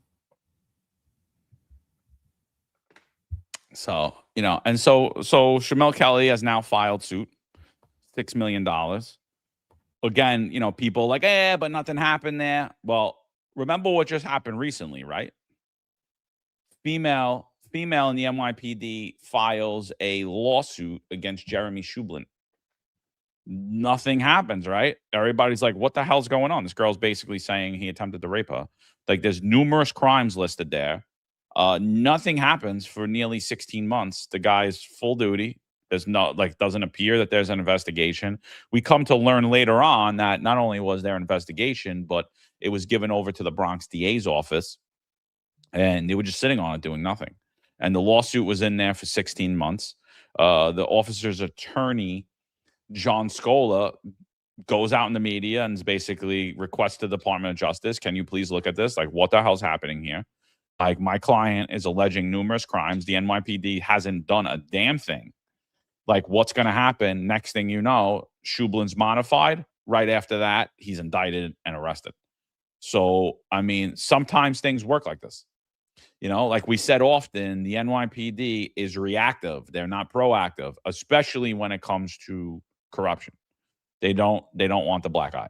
They don't want to talk about it. They want to pretend like it never happened. They don't even want to look at it because they don't want to, what's the old saying? Like if you don't know, it's like they can't, I can't be implicated in it if I didn't know about it. So let's not open up Pandora's box. Let's not look. No, yeah, everything's good. It was that guy. Yeah, I heard about it. Everybody, no one's an investigator anymore. They never go backwards anymore. So, yeah, I think, look, the city's going to do what they always do, right? Lawsuit gets put in. They're going to file a motion to dismiss. If it goes past the motion to dismiss, now it's going to go into the discovery phase. They're never going to want to release the discovery that comes out with this, so they're ultimately going to wind up settling. If they don't get it thrown out by a judge. And plausible deniability. Thank you, Mountain Samurai. Exactly. Plausible deniability. That's what the entirety of the upper echelon in the NYPD want. Plausible deniability. They're not going to look into anything. They're not investigators anymore. There is no chief of detectives. There is no chief of internal affairs. When it comes to corruption, they're all like, I had no idea. I didn't know. I had no idea. I don't know. And so, but, just whether this case gets thrown out or not does not prove anything to me, because I've told you time and time again, the court system in New York is just the enforcement arm of the political class. There is no judicial branch in New York.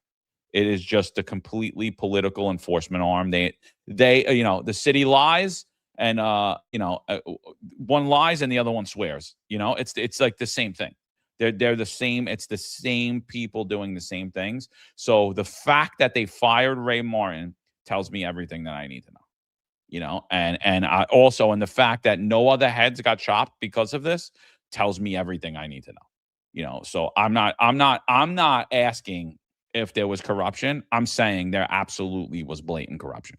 And if you gave us access to anybody and you give us we don't even need a month, we would piece everything together and have everything pieced together, and we would have probable cause and people would be in jail. I'm just letting you know.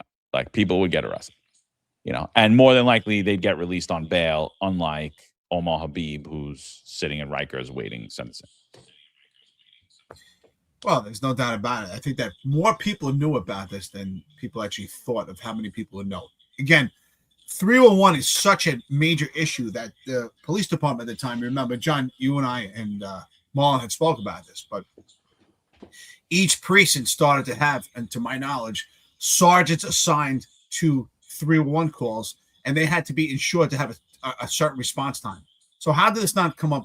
And the information I got was that the 301s had to be responded within 45 minutes, and which is far different from what we've seen before. So how could this not be an issue at CompStat? You have 301 calls that have a priority response. You also have 301s that are monitored by the commanding officers, the special operations lieutenant, the neighborhood coordination officers. How did the 301 calls, the 301 complaints, not become such a red flag at CompStat? Why are we having so many complaints and nothing's actually emanating from it? What is the response? What is the response from Cure? What did the upper echelon do when the transition of March of Cure came about? How did they handle violence that actually emanated from bars and restaurants? Because it does happen. How do they handle those quality of life issues when they transitioned to Cure? What was their response now? What was their relationship? And what was the conversation at CompStat? So how could this not be a red flag?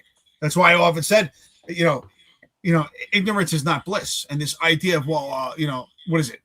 Hear no evil, see no evil. If I just pretend that, how can I know? And I just keep my blinders on, shame on you for being a coward. And that's why I said I'll say it again. I've received a lot of backlash for it, but I'm not going to hold back, and I'm going to stand my ground on this. Every active chief in the NYPD was aware of corruption in the Eric Adams administration. If you weren't, what the fuck were you doing there? And I was told, some of these people are compartmentalized. If you're in that circle, there's not too much you can be compartmentalized. There's only so many 2- and 3-star chiefs. You're in the know. Don't tell me you didn't know. You go to CompStat, you know what the major issues are. You know what the red flags are. You know what the discussions are. Let's stop playing baby in the woods. I'm not saying you played a part in it, but and you have a responsibility to act on it also. Yeah. Well, there might be a debate to be had about how much they know, but here's the problem, right? I think those who knew better figured that I want to get promoted, right? And there could be a contingent that don't know, because we've seen certainly in the last decade, right, that a lot of people who are really kind of unqualified and should never been promoted to certain ranks keep getting promoted, and these people are morons, and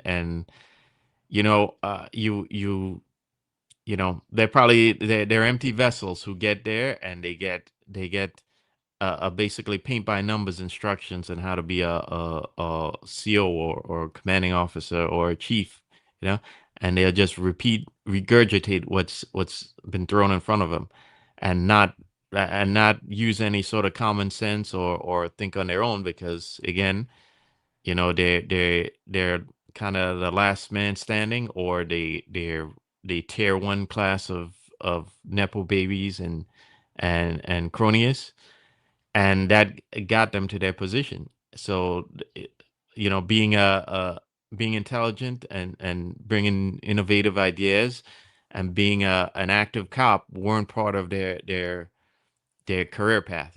These were people who did nothing as cops, but they took tests and they networked. Look at Tariq Shepard. Okay, so when they get to the role of CO, are they actually going to apply common sense and actually ask questions? No, they're just going to do what's told of them and follow those paint by numbers instructions. So yeah. John, you're No, right. yeah, I was just Yeah, I gonna was say just- before John goes again that again I think this still goes on. I just think that certainly this administration we have now is a little more disciplined and a little more professional. So I think it still goes on. It just doesn't make the news.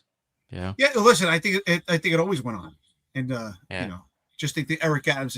I think it always went on, but I think Eric Adams' administration took it to a different level, as we said before, more like street thug crime. Definitely a different approach to it, and I don't think that these people are more professional. I just think they put a better face, because in the end, the people before Eric Adams' administration and the people now, they're all scum. It's just the way that they put it out there. I just think that Eric Adams' administration, they kind of gloated it, but I do think that it was more like street level crimes with the Eric Adams administration. It was kind of like, really, it was in the gutter. And I think that the Eric Adams administration, though, showed how if you let corruption fester, and how the people around it and the people in the police department will find excuses for it. Oh, this one's a nice guy. Excuse me. This one's a nice guy. That one's a nice guy. And they find ways to kind of, I guess, live with it. Rather than addressing it, they find ways to cope with it. And that's where I have a problem with it. So Marlon, basically what you're saying is this. This is that's exactly what you're saying, Marlon. Either they were in on it or they were too fucking stupid to see what they were doing. But either way, they have no business in the New York City Police Exactly. That's it. And just what I showed there is the clip from Casino. So we're probably gonna have to cut that out after. It was under 60 seconds, so maybe not, but we'll see. Don't worry. Somebody's calling right now to report us. Yeah. Juju, I gotta go watch that movie again. You know. Yeah. Oh, that movie's great, bro. Yeah. But I got nothing else with it. Like, like I really got nothing else on it. Like I think there will be more to come out on this. I think both criminally and civilly. So let's see what happens. You know what I mean? I think, again, they didn't just pick Shamel Kelly out of a hat. And if Shamel Kelly was full of shit, Ray Martin still be working in the New York City mayor's office. What I'm curious is, where's Ray Martin working right now? Did he get a nice landing job? I don't know. That's, I didn't really get time. We've been looking into a couple of other things for future episodes that I think, whoever's here on the DEA, reporting back to Scott, I think you would definitely want to know. And we got to reach out to Scott too, because we need a quote about the new dental, because we're going to definitely have to talk about that. We're going to need a quote about that and the new, what is it, Blue Line Consulting? Whatever that is. We're gonna need to know what they think about that. Yeah, and the Empower, what they're gonna do with the annuity. And Empower, that's another one. No one really knows about the Empower, Marlon. So just right now. Yeah. Let's focus on the other thing first. But yeah, I got nothing else. I like I said, if it didn't have legs, Ray Martin still be working right now. So I mean, it's unbelievable. And for someone that. Yeah. No. And just for someone, that's doubting that, I honestly doubt your investigative skills. I think you're being willfully blind. I think you want to believe there was no corruption during that time, and yet it was. Again, there was smoke everywhere. There was plumes of smoke everywhere, and you could actually see and smell fire everywhere. I mean, how many people fucking resigned? How many people left that thing? It's total joke, dude. Like, come on. If you don't think there was any corruption during that time period, you have no business in the New York City Police Department, or you are a corrupt cop. It's one or the other. I'm at the point where I'm sitting here and I've been thinking about this, and I thought a lot about it yesterday. How did we come to the point where the police department and cops also, rank and file cops that just feel sorry for people at the top, like, oh, maybe they didn't know, maybe there were people this person was such a nice guy. Oh, this guy's a gentleman. He probably wasn't aware of it. All these sentiments where people feel sorry for people and hoping that people don't get caught up in it. And this person was so nice. What about Omar Habib? Why isn't anyone sitting around going, man, I feel sorry for this guy. He's sitting in Rikers Island right now. I feel sorry for him that he's been remanded. I feel sorry for him that he was out there doing his job and now potentially facing 7 years. Why doesn't anyone feel bad for him? But they feel bad for these people that were sitting there pretending they had no idea what was going on. If you're part of the upper echelon, you know damn well that 311 complaints are a huge component of cops that are a huge part of the job. And if you didn't see those red flags, what the fuck are you doing there? Why are you a chief? How could you be a chief in the NYPD and not see the red flags? How could you not? Okay, if you didn't see the red flags on that one, how did you not see the red flags with Jeffrey Madry? How did you not see the red flags with Paul Saraceno? How did you not see the red flags with John Schell? How did you not see the red flags with Tariq Shepard, Kaz Dorji? Where the fuck were you? I don't feel sorry for them. Again, if you're an active chief in the NYPD, what the fuck were you doing? They were doing the same thing. That's what they were doing, Eric. That's true. Yeah, exactly. Well, let me not look over there because I don't want them to see what I'm doing here. If anyone thinks that this lawsuit is actually facing a courtroom, that they'll ever give over discovery, you need to wake the fuck up. The NYPD is going to pay. They are going to pay, and then people say, oh, but I know this this CO that was caught up in it, he's such a nice guy. He gave me a day off. Oh, really? That's what it takes. That's what it takes to win you over. Why is it that we come to a point that we suffer from the Stockholm syndrome in the NYPD, that everyone is such a nice guy, the nicest guy in the world? You want to see the nicest guys? Go to the NYPD. If they smile at you, they're the nicest guy in the world. If you had a CO that gave you a day off, he's the best guy in the world. It's unbelievable, dude. All right. Any guys got anything else on this? Did we miss anything? Any points you guys wanted to make on that, or you want to move on? Nah, time to go on. Yeah, I think we covered it. Again, the incident I mentioned earlier in the 3-3, I think we're going to be hearing more of that in the future, which means we're going to be hearing more of this incident too, because it's all the same thing. So this is not the end of it. Yep, that's it. You know, we put the Skells from Goodfellas in charge of the New York City government. You know, in Casino, the end of Casino, I love when he says, "It's the last time they ever gave street guys like us anything that fucking valuable to run ever again." Right? They were wrong. Scorsese was wrong. Whoever wrote that book, I think it was Pileggi that wrote that book. Whoever wrote the book, they were wrong, because street guys like them got put in charge of $1 trillion budget. New York City, they got put in charge of the largest police department in the entire world as well. So I mean, we did not learn our lessons. Stop, John. That's racist. That's racist. Oh yeah, it's right. Oh, they're black guys. I can't talk about them. Oh, yes. I'm sorry. Do I have to whisper when I say black guys? You are fucking racist. I have to say, he's black. Casino's okay. That was joke, the time dude. day, right? Such a joke. It's like, you know, and the problem with that is, and why that is, like, that's, people don't understand it. Like you're just a racist if you criticize any black people. It's because white people, white men, especially white men in the New York City Police Department, are so soft and they're so weak that they will never criticize anybody of a woman. They will never criticize a black man because they're so scared of any allegation of them being sexist or racist.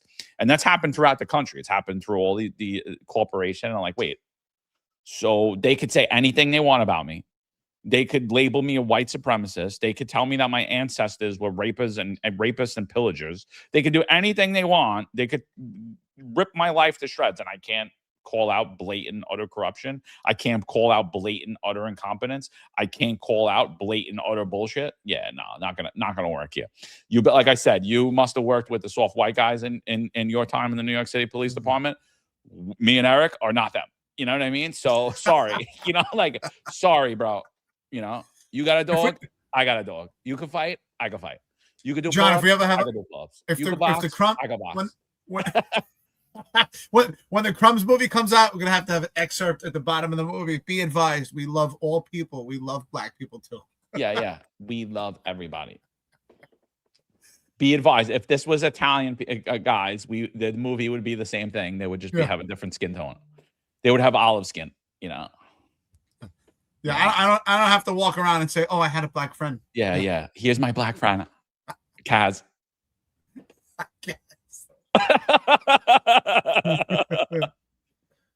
Yeah, sorry, not us. Kaz, I'll be a friend. I'll be all right. So, and here's the other thing. Like, I'm like, I've never been more disgusted with the New York City Police Department, even throughout all this corruption, even with all this blind, willful ignorance, than I am now. Like, when we talk about the diaphragm law, when we talk about the chokehold bill, when we talk about the case of Omar Habib, I am absolutely disgusted. You want to talk about soft men, soft police officers? You want to talk about a woke police department? Look no further than the NYPD, because they are the woke of the woke. You have chiefs, you have inspectors, you have captains, you have lieutenants, you have sergeants, you have detectives, and you have cops. And they're all trying to justify Omar Habib sitting in Rikers Island currently facing 7 years in jail because they're like, oh, it was bad. He put a chokehold on the guy. It was so bad. And the guy, for 1 second, snored. Oh my God, did he? Oh my God, yes. So that is okay to leave Omar Habib in prison. This rip his career out. But it would have been okay if Omar Habib would have shot him. It would have been okay if Omar Habib would have took his metal ass bow and cracked him over the head and split his skull open. It would have been okay if he punched him in the face and knocked him out. Would have been okay if he punched him in the face, broke his nose, broke all his teeth, broke his orbital bone. If he would have did all of those things, oh, he'd still be a cop and he'd still be. Yeah, but not throw a cooler. Right Can't now. throw a cooler. No coolers. Can't throw a cooler. Yeah, definitely can't throw a cooler. That you can't do. You could smack him with a car. You could crush into him with a car because you could justify, it was an accident. You know, but you can never put your arm around the neck of anybody. You can never compress the diaphragm. He compressed the diaphragm, John. He put his arm around the guy's neck, John. And I just want to say right now, you know, everyone's talking about how bad the video is. I just want to say, anyone that tells me how bad the video is, I know you're a pussy. I know that you're a pussy. Like, you deep down, you are a pussy. Like, you want to tell me how bad the fucking video is? I heard Sal Greco said that the video is so bad. I didn't listen to it because I don't listen to the kid show and I don't even look at his tweets anymore. I actually have him muted so I don't see his garbage. But he said that the video is so bad that they're not releasing it because they don't want riots on the street. Let me tell you something. Sal was never a fucking cop. Sal went out there and he went on checkpoints and he picked and chose who he was going to arrest for DWI. The person with the least vouchers, the person with the least amount of work, meaning, you know who it was? The white woman who was out to dinner with her friends, who did not have a license, who was never arrested in her life. And she's like, you know the scumbag? Oh, did you drink tonight? And she's like, yeah, officer, I had a glass of wine with dinner. And he's like, step out of the car, ma'am. You're under arrest. He arrested her. If I would have rolled through with my shirt off, blowing weed smoke at him with all my friends saying, oh, yeah, officer, why don't you go fuck yourself? You know what he's going to say? Have a nice night, sir. He's not going to write me a summons. He's not going to pull me out of the car and toss me. He's not going to arrest me. You know why? Because he's a fucking pussy. So that whole statement is a bunch of bullshit. Oh, he apologized. The kid is lost right now. He's sitting in fucking prison for no reason. His career stripped from him, his life stripped from him. What is he sorry about? He's sorry that he ever became a fucking cop and he ever thought about trying to bring in public safety to New York City. That's what he's sorry about. He's not sorry. What did he do? He did nothing wrong. He's not even in the right mental state to even say that he's sorry. So, I mean, like, it's completely ridiculous to have this argument. The video's so bad that New York City doesn't want riots. Where the fuck have you been the last 10 years? They would have put that video out so quick. There would have been riots so quick. They would have held the video because of riots. The guy's not dead. The guy's not even injured.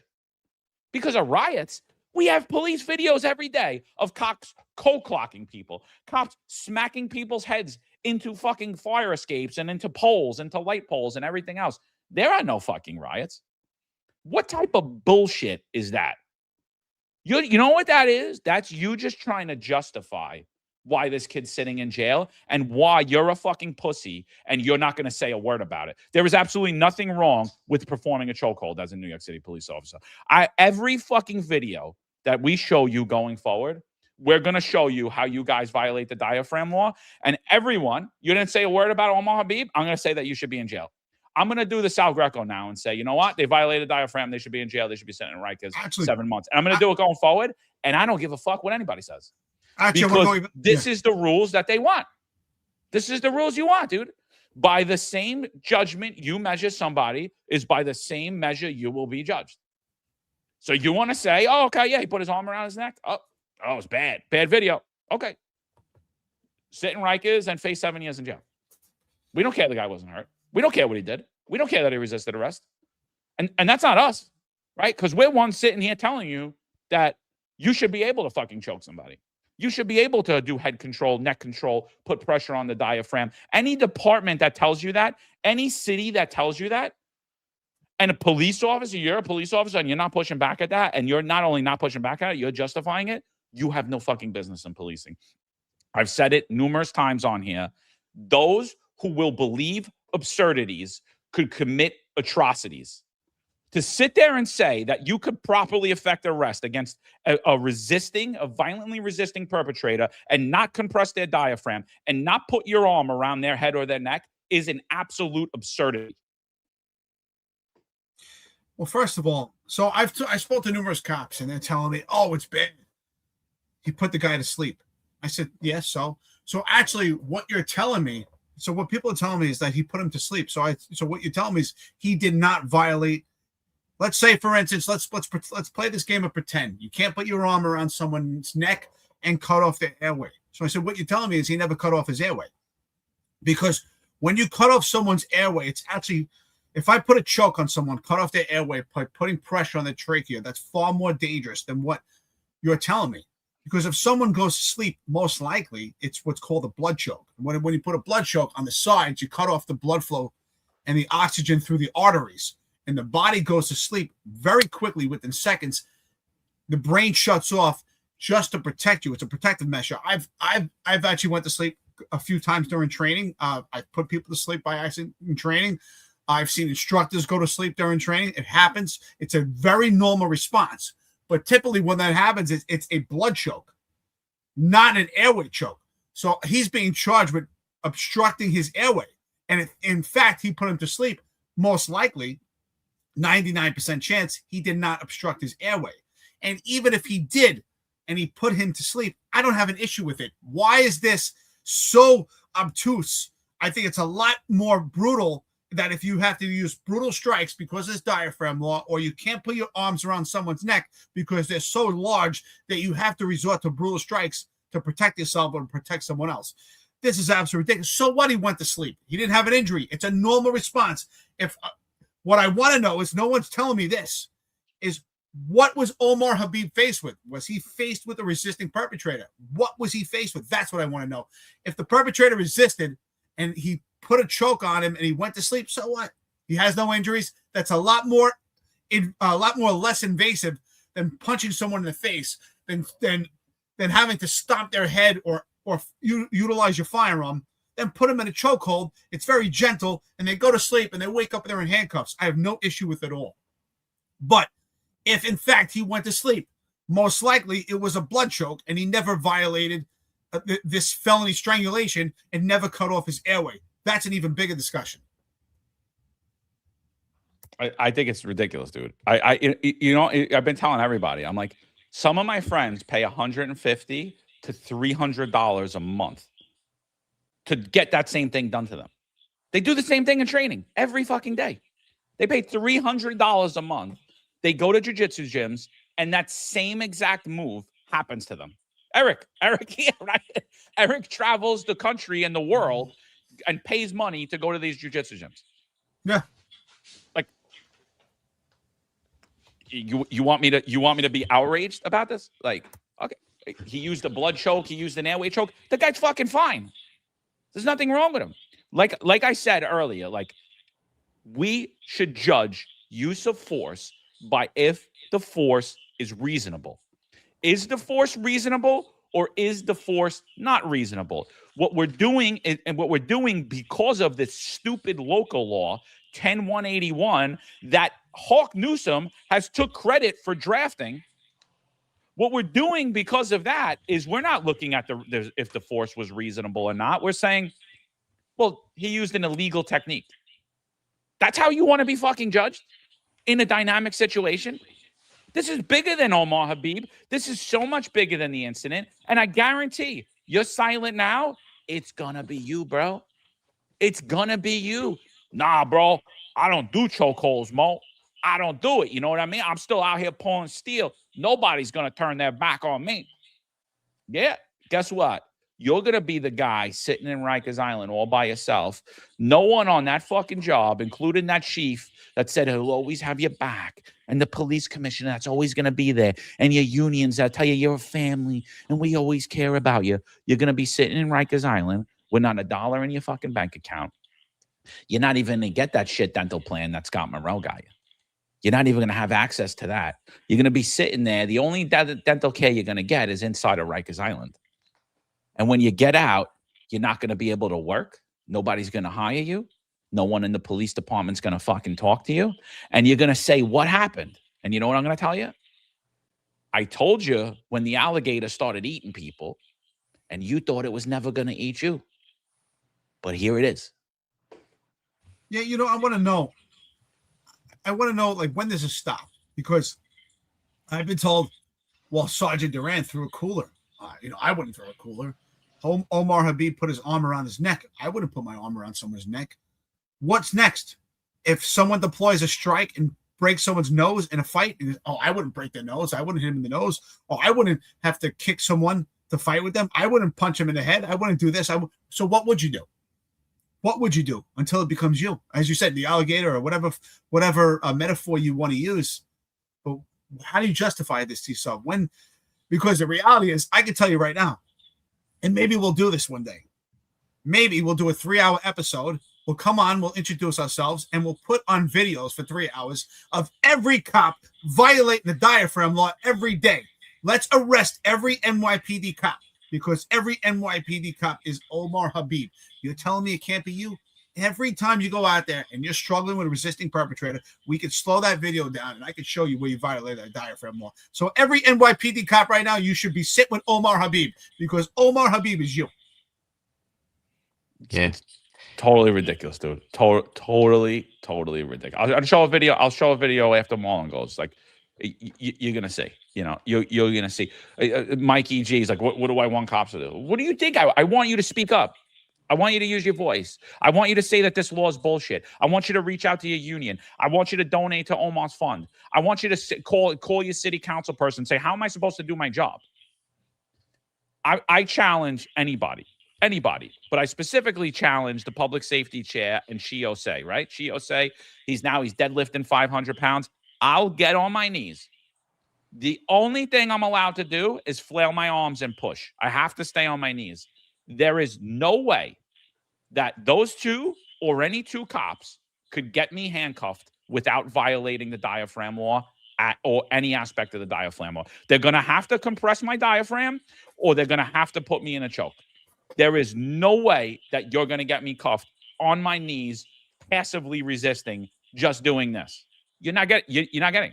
And by the way, I'm a lot stronger than most people. So you could do that with just a lanky dude that's not even that strong, and you ain't getting him cuffed. You could do that with a girl, and you ain't getting her cuffed. You could do that with a child, and you ain't getting them cuffed, depending the age. If they're small and frail, yes, maybe.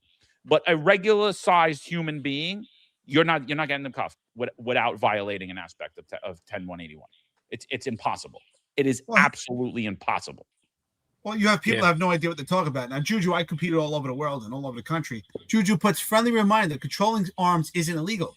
Seems like John, Marlon, and Eric just don't know how to grapple without treating someone's ribcage like a recliner.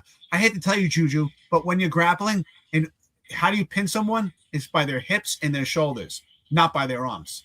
So you have zero knowledge of grappling.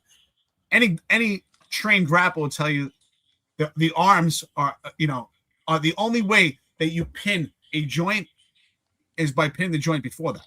So to get someone an arm lock, I need to pin their shoulder, not their arm. So you have no idea what you're talking about. To actually pin someone's leg, you need to pin their hip. So you have zero idea what you're talking about. And all of those things will be treated as if you compress the diaphragm to do that. Every single thing will be, he was seated on top of him. He was obstructing his airway. He was seated here. He had his knee in his shoulder. He had his knee in his back. He had his thing here. Arm control. You couldn't, Juju, you and whoever you want could not control one of my arms. I guarantee it. Yeah. The only Juju controls is penises. That's about it. He controls a penis. He pins the hips and then he controls the penis. Yeah, well, he's watched a couple of videos he's watched a couple of YouTube grappling videos while at Medical Vision, Eric. He's that's what it is. Okay. And by the way, that's a bear, Eric and John, not a crocodile. Okay. It's a bear, right? Right. You hope the bear doesn't, while you virtue signal and you pretend to be woke too, you hope the bear won't come and get you. Do you think Corey's staying up to date on his COVID boosters while we're here? Because I'm worried about his health. I heard COVID's popping back up around. Hey, Chief, are you up to date on your COVID boosters or no? What about Shay? Any of you guys? They're rich now, John. They don't need boosters. That's only for the peasants, all right? Yeah, exactly. Yeah. I don't know. I still see them at the same restaurants I eat. I don't know how rich they are, bro. Still travel in the same circles I do. I don't know. Well, making close to $1 million a year. These I don't know how much Corey's making here, but he's got to be making a lot with his with the bullshit crime, Chicago crime lab nonsense. Look, Juju got an excerpt of the patrol guide. He says, "Be like Juju, isolate the wrist, work the shoulder, use leverage, get the cuffs on, and roll them into a recovery position so they can breathe, and you don't end up on the front page of the Daily News." That's hilarious. Yeah. If that's the case, Juju, go back out on patrol. Get your ass out of medical division. Yeah. What are you doing there? Well, we know you're studying, and you're gonna be Chief Juju one day with how much actual real time in the streets. Yeah. I wish it was that easy. Here's the thing: you got into an incident. Duty Captain Juju shows up. Do you want this motherfucker? Do you want this motherfucker looking at your use of force? No. Yeah. You want a man. You want a guy like Mike Marino that comes in. Because maybe you even fucked up a little bit. Maybe you did. But Mike Marino is going to take the totality of the circumstances into account, and he's going to say, the guy went to a 911 job. He didn't fucking do anything. You want a man. You don't want fucking ballers. Well, that's why Mike Marino's not on the job anymore. Exactly. You got people like Juju who actually rise to the ranks, and Juju can tell you, oh, you're supposed to grab at the shoulder and the arm. Don't put any pressure on the diaphragm. You can stop breathing. Yeah, Juju, where did you get your degree? I want to know. Which degree, Eric? Yeah, he has a couple of them. Seven degrees. He's the smartest NYPD cop ever. Remember? Yeah. And that's why he watches The Finest Unfiltered daily, and it's his favorite show. Yeah. You know. And don't get me wrong. Let's be honest here. All this woke stuff in the NYPD, if there weren't guys like Corey, in particular, all the woke in the streets, conservative in the sheets, white guys. If y'all stood up for all of this, this would end today. Okay? But this persists because y'all play along with it. Okay? Because you're afraid of the bear coming to get you. Okay? That's what the problem is here. Like, honestly, Marlon, I should paint this, bro. This should be hung in the Museum of Modern Art. I should paint this. I'll do like a paintbrush. We should send it anytime we see a guy get promoted to chief. Maybe I'll do that now. Anytime I see a guy get promoted to chief, I'll send it to him in a mail. Yeah. I'll frame it and send it to him so he can hang it up in his office so he knows. If he doesn't know the deal, he'll know the deal now. A picture of a bear? Yeah. This is the bear. I'll just black out Corey and I'll just put you there. I'll put the words you. This is you. This is you now. Okay. Congrats.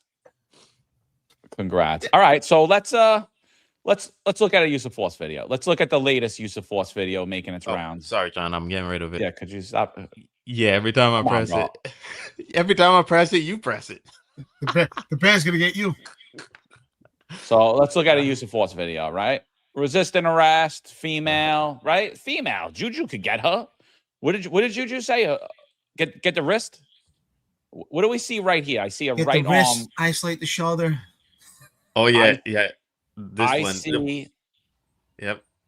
I see an arm right around the neck of that woman. So I see her body pressed up against the diaphragm of the back. So right here already, the lieutenant or whatever he is hugging her.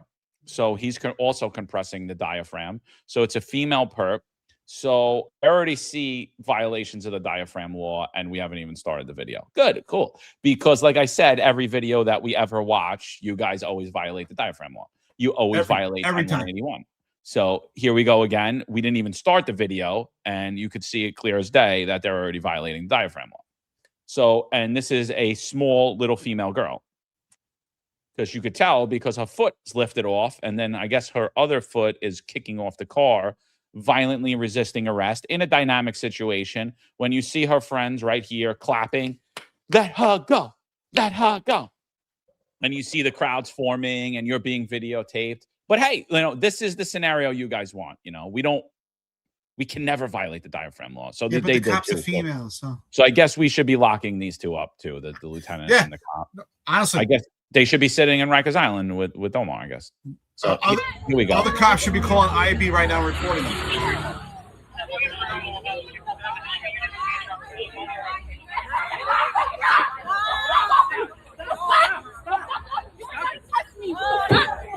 Now, in the past, we would have taken her to the ground, put leverage on her back or her shoulders, or, you know, and then use that leverage in order to cuff her. But again, because of the diaphragm law, we only like to violate it other ways.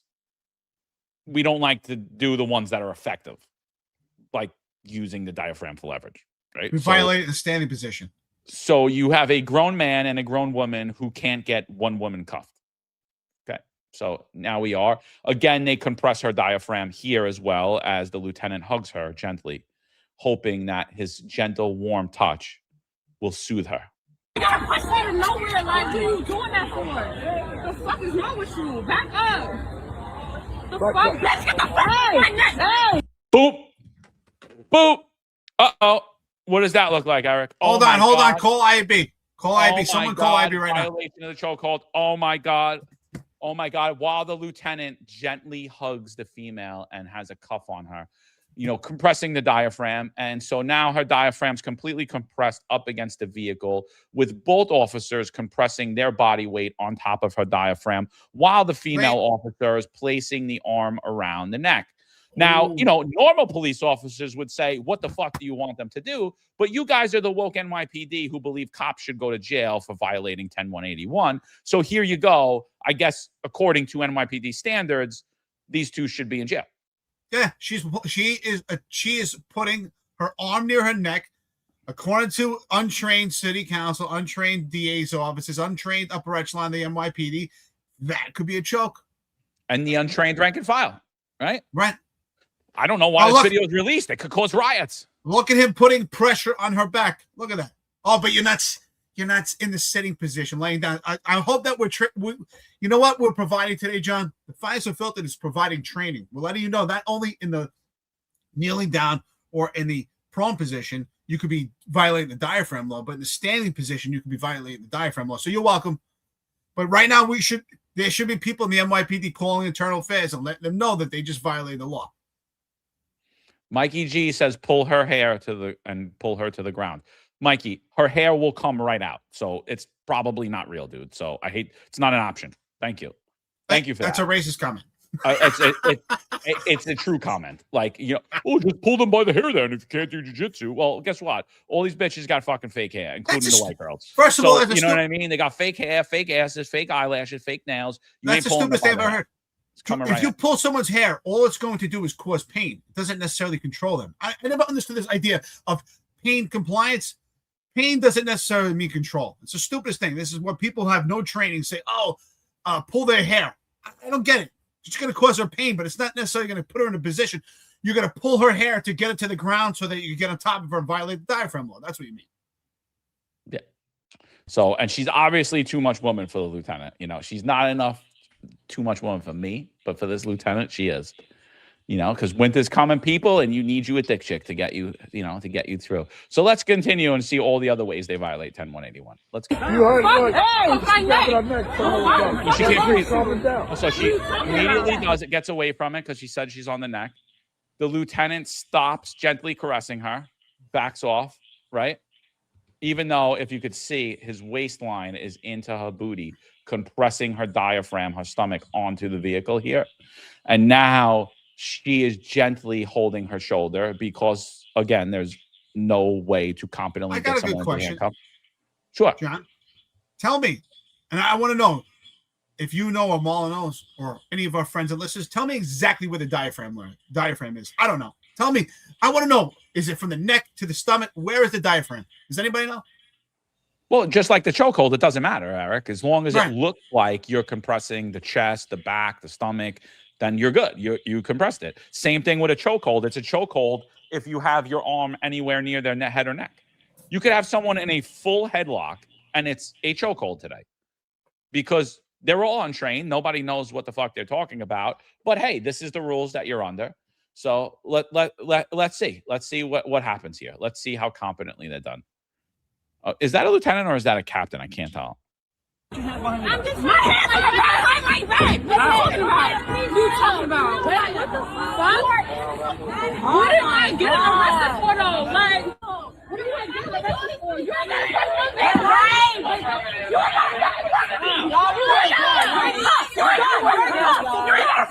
not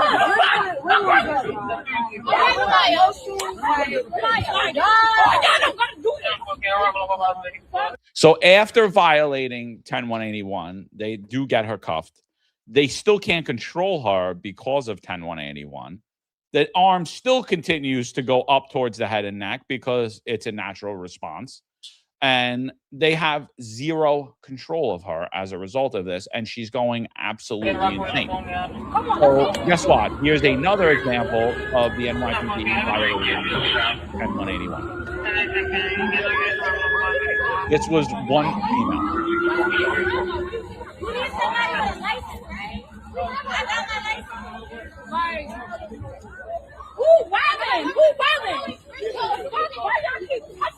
Pressing the diaphragm. See that on the back? I saw arm near the neck. See that? Still pressing up on her. I saw an arm near the neck. Get that arm out of there. We did do that. No. What he going on my car though? Get his arm. It's gonna be a lot of stuff. You know, I remember a time in the NYPD when we used to go out on the streets, we would make an arrest, we would bring it back to the station house and we would process the arrest. We wouldn't need to call an 85 every single arrest and have dozens of units show up to the scene. But hey, you know, 10181 has worked wonders. Community policing has worked wonders.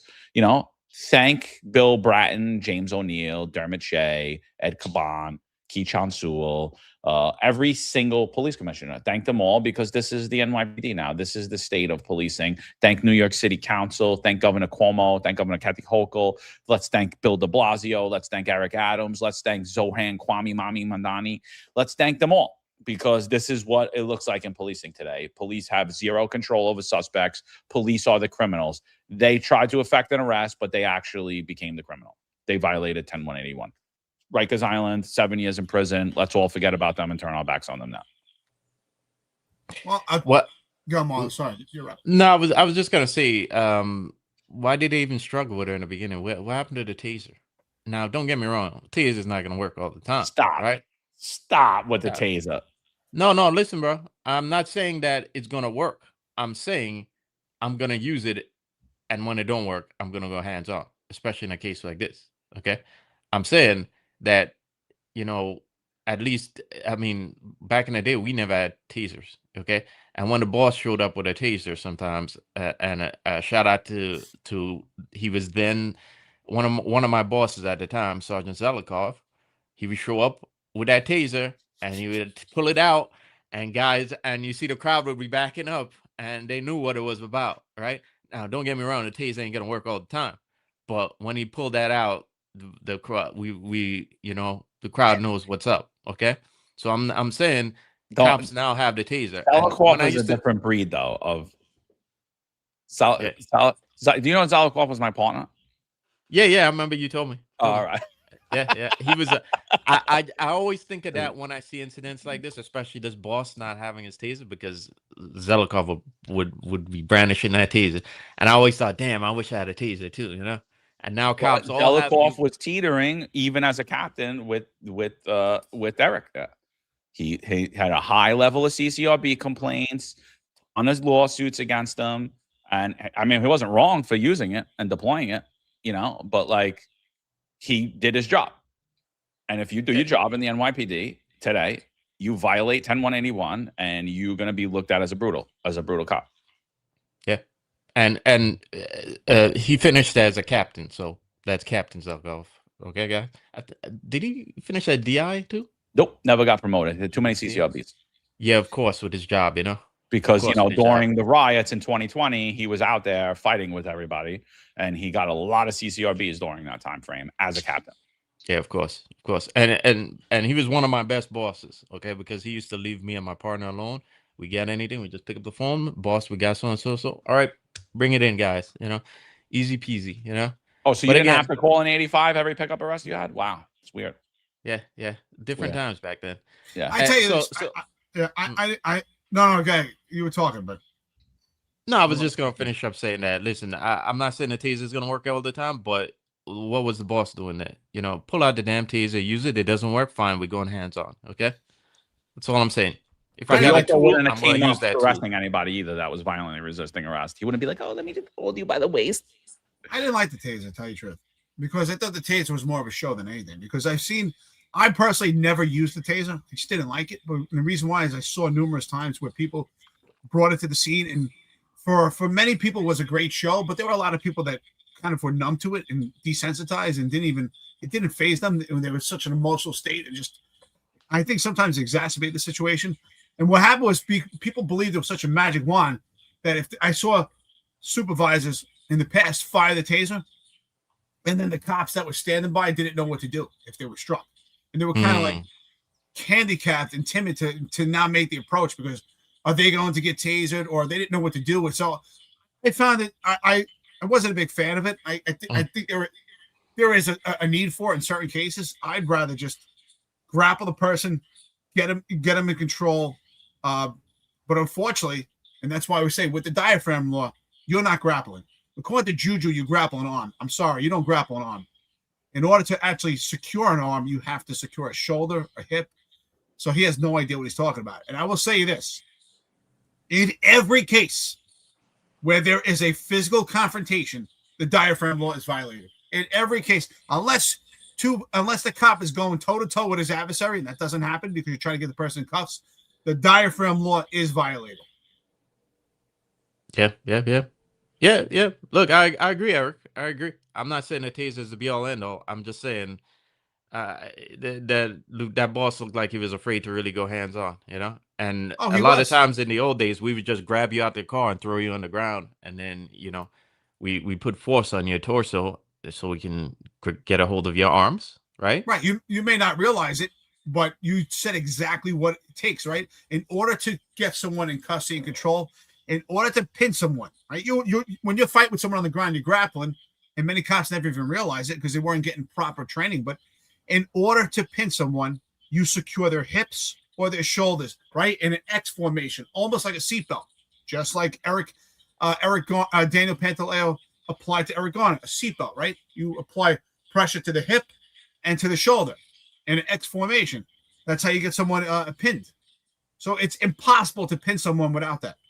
If without that, you have to use brutal strikes or literally pin their legs. And I haven't seen anybody do that.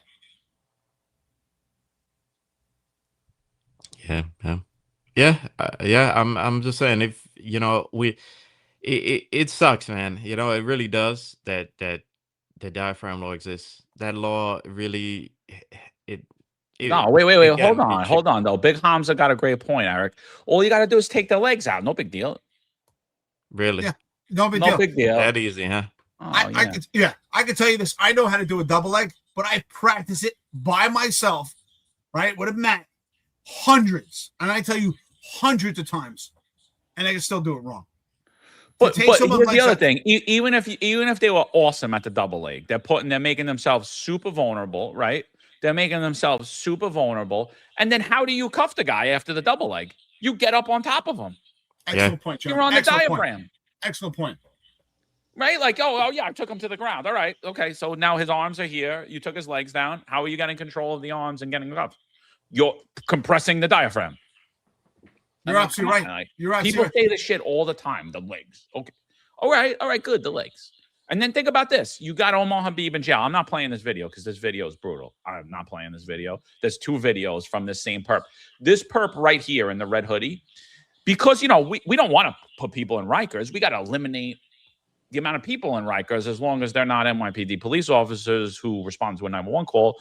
Then we're going to let you out. So this guy that attempted to murder people in the past was let go 4 months ago on parole. He walks into this deli.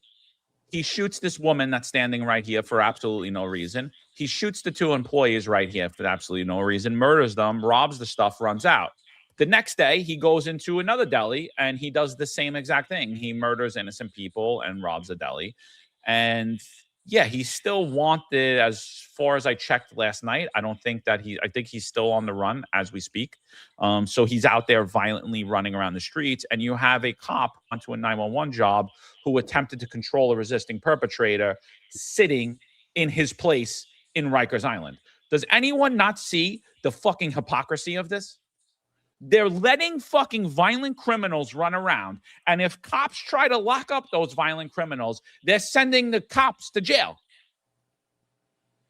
This guy should still be in jail right now. These people wouldn't be dead. Thank Kathy Hochul's parole board. Thank Andrew Cuomo's parole board.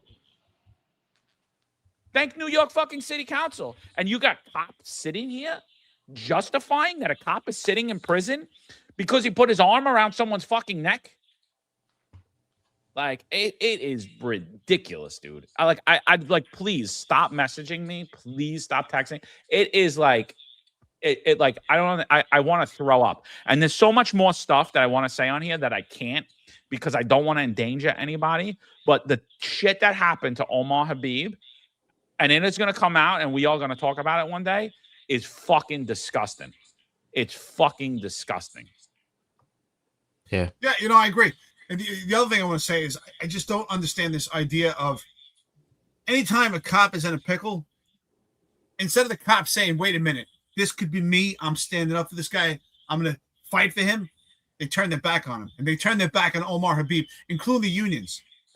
Every union should be saying right now, we cannot do our job. This is impossible. We cannot do our job. The upper echelon, instead of coming out with training videos and having two trained, skilled grapplers in the police academy teach how to get someone into a position or telling you what you cannot do, is absolutely ridiculous. What they should do is put out a public conference and say, or a press conference, say, we can't do our job because of the diaphragm law.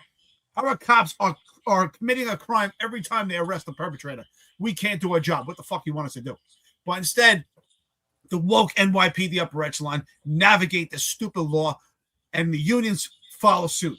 So just think about that. If you're a cop on the street right now and you're doing intrusive police work, and that's the ones getting involved in the most amount of physical confrontations, you are violating the diaphragm law every time.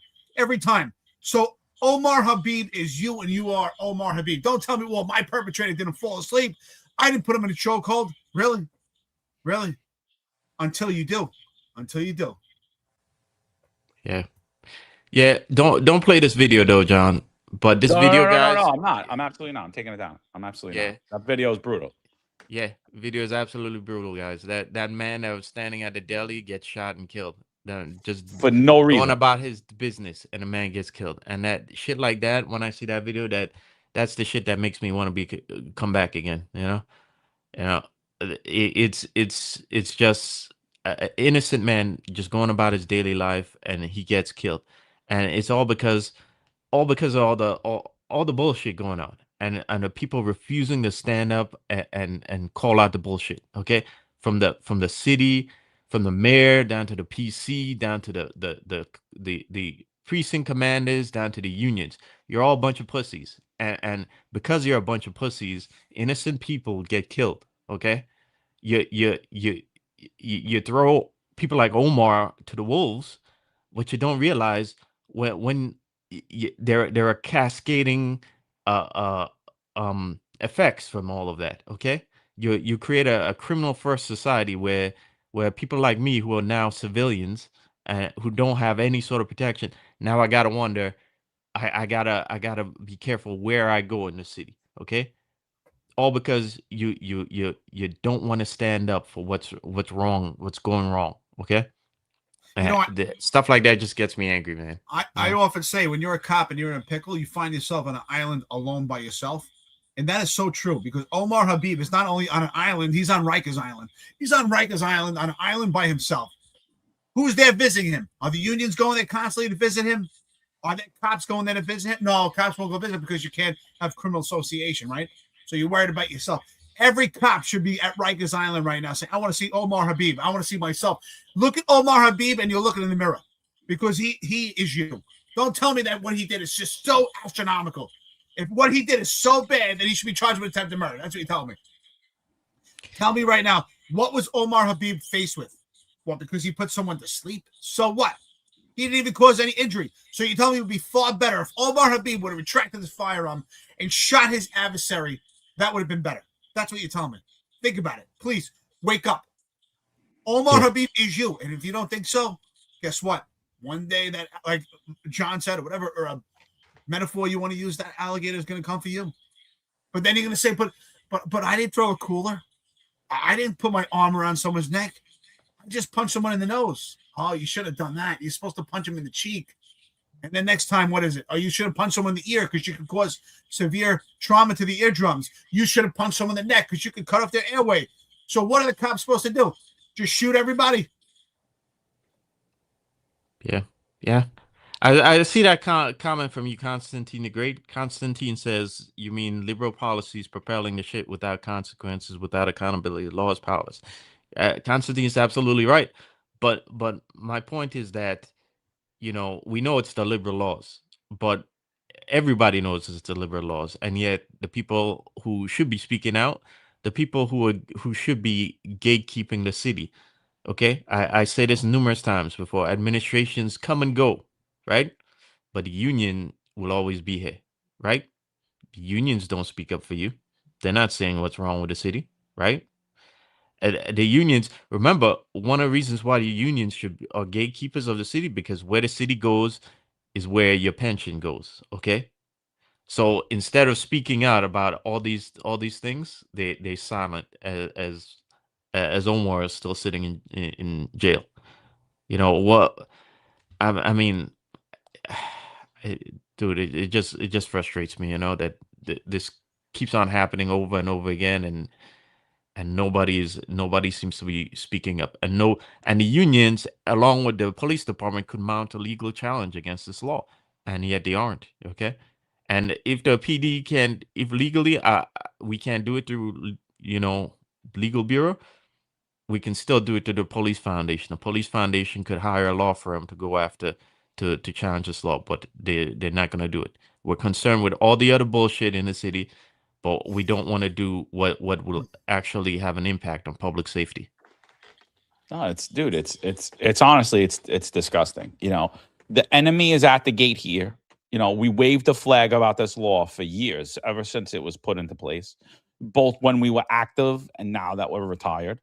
Waved a flag that this is going to be used. It's going to be used. It needs to come down. It needs to come down. In retirement, I mean, we've spoken about this bill ad nauseum at this law, about how it's going to get used. And everyone's like, nah, they're never going to use it. Monahan said the DAs would never charge it. You know, don't worry about it. Monahan said we can't be scared. You know, and now the enemy's at the gate. And you have a cop being treated like a fucking criminal while you have criminals out here shooting people for no reason that should have been in jail because they were released. Apparently, they were rehabilitated. Does that guy look like he was fucking rehabilitated to you? There are people that are dead now because of that parole board. Those families should sue New York City and pursue the state and the parole board and name Andrew Cuomo and Kathy Hochul privately. And everybody on that parole board. Those people are dead because of the decisions that they made. That is a fucking disgrace. And you have this kid sitting in jail and nobody gives a fuck about him. And you have cops that are going to be next, just like him, and they're going to try to justify this law. This law makes absolutely no sense. Like I said earlier, let me put it and clarify it for all of you, because maybe you're too fucking stupid to understand what I'm saying. Cops need to be judged by reasonableness, meaning you have a right to self-defense. You have a right to use force as a police officer legally. Legally, you have a right to use force and you have a right to defend yourself.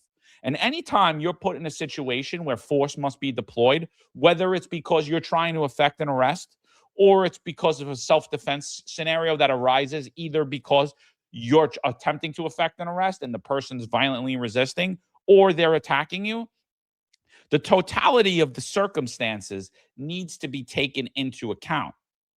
What happens in 10-181 local law is the totality of the circumstances no longer matter. The actions of the perpetrator no longer matter. The only thing that matters is what technique you used. And you will go to fucking jail for it. Do you understand what I'm saying to you? Do you understand it?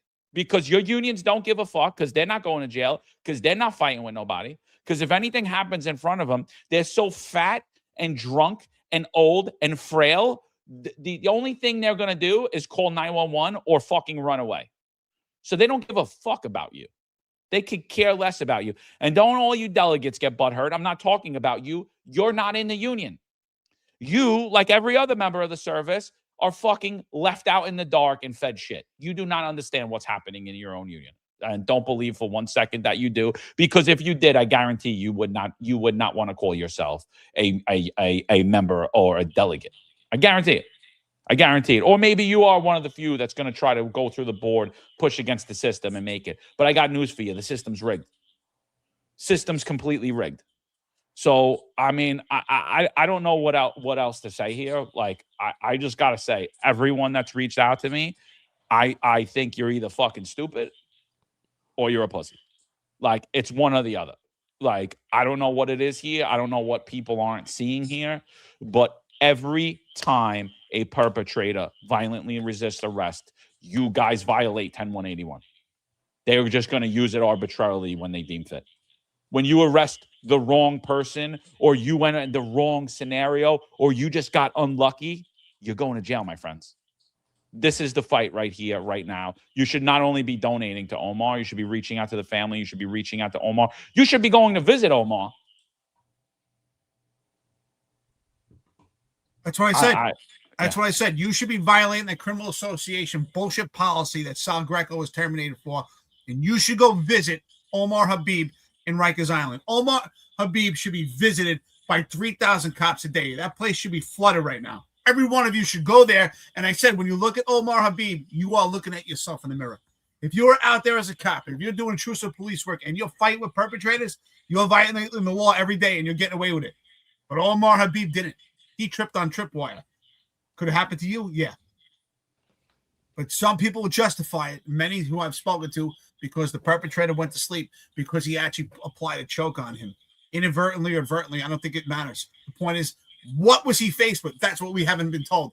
We haven't had an actual press conference to be told. What was Omar Habib faced with? Was he faced with a violent perpetrator? Was he faced with a resisting perpetrator? What was his physical confrontation? What was the outcome? And we have not been told that. All I've been told is that apparently several cops testified against him. And I want to know why. Why did they testify against him? What were they told? Was this pretty much extortion? That if they didn't testify against him, they would have been in trouble? Yeah, I want to know. Exactly. Pussy cowards. That's what I want to know. Why? Who hasn't not only who hasn't visited Omar Habib, who has visited? The only ones visiting him right now is his family. That's it.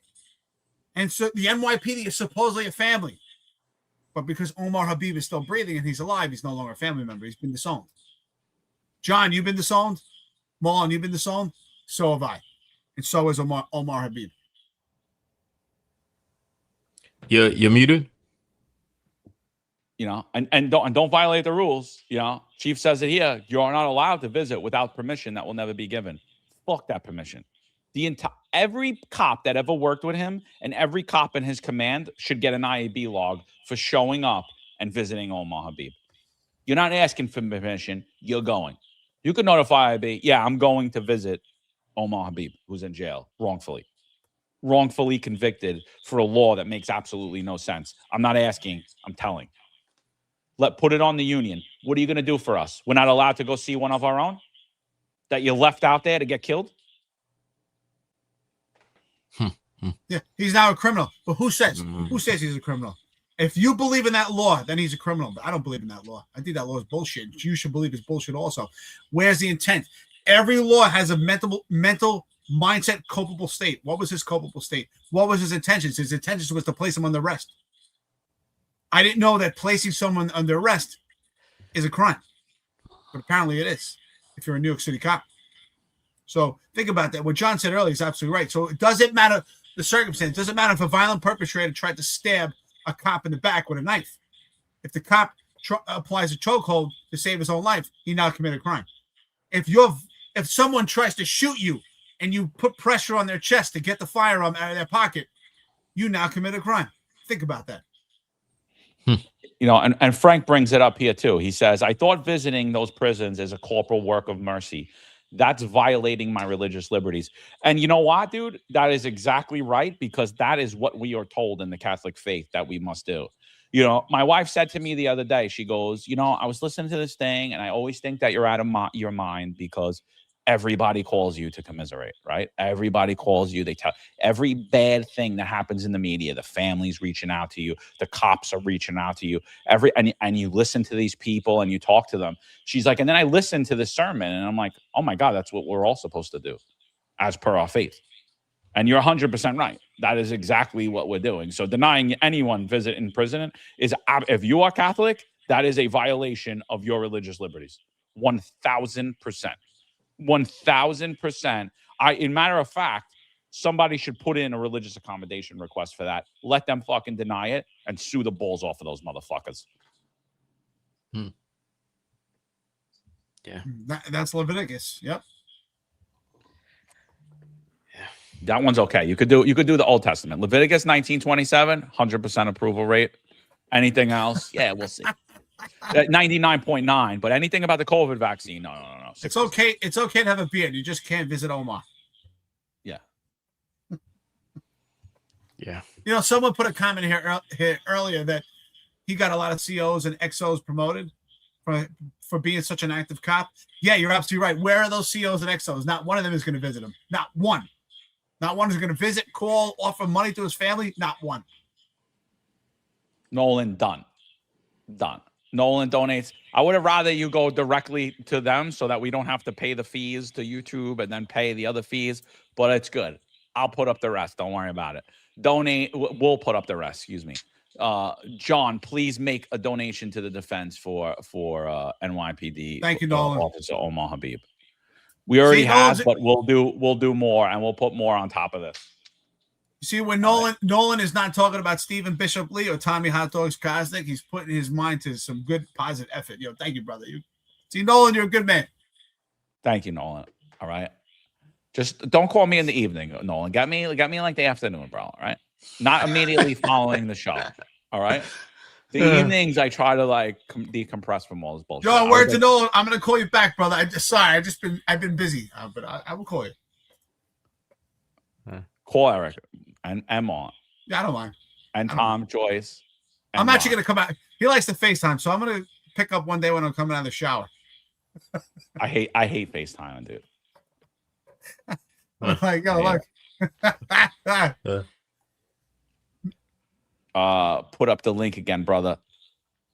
Yeah, hold on. I'll send it. I'll send it right now. Let me see if it's in the show description, I'll put it up in the chat too. I'm not kidding, dude. We could do an episode for 3 hours and just put videos. Cops make an arrest, and they're gonna be violating the diaphragm law. I'm gonna see hundreds of cops that should have been arrested. Yeah, no, I'm literally sharing. I'm sharing this video on social media the minute we get off here. Violation of diaphragm law. Yeah. The violation of diaphragm law.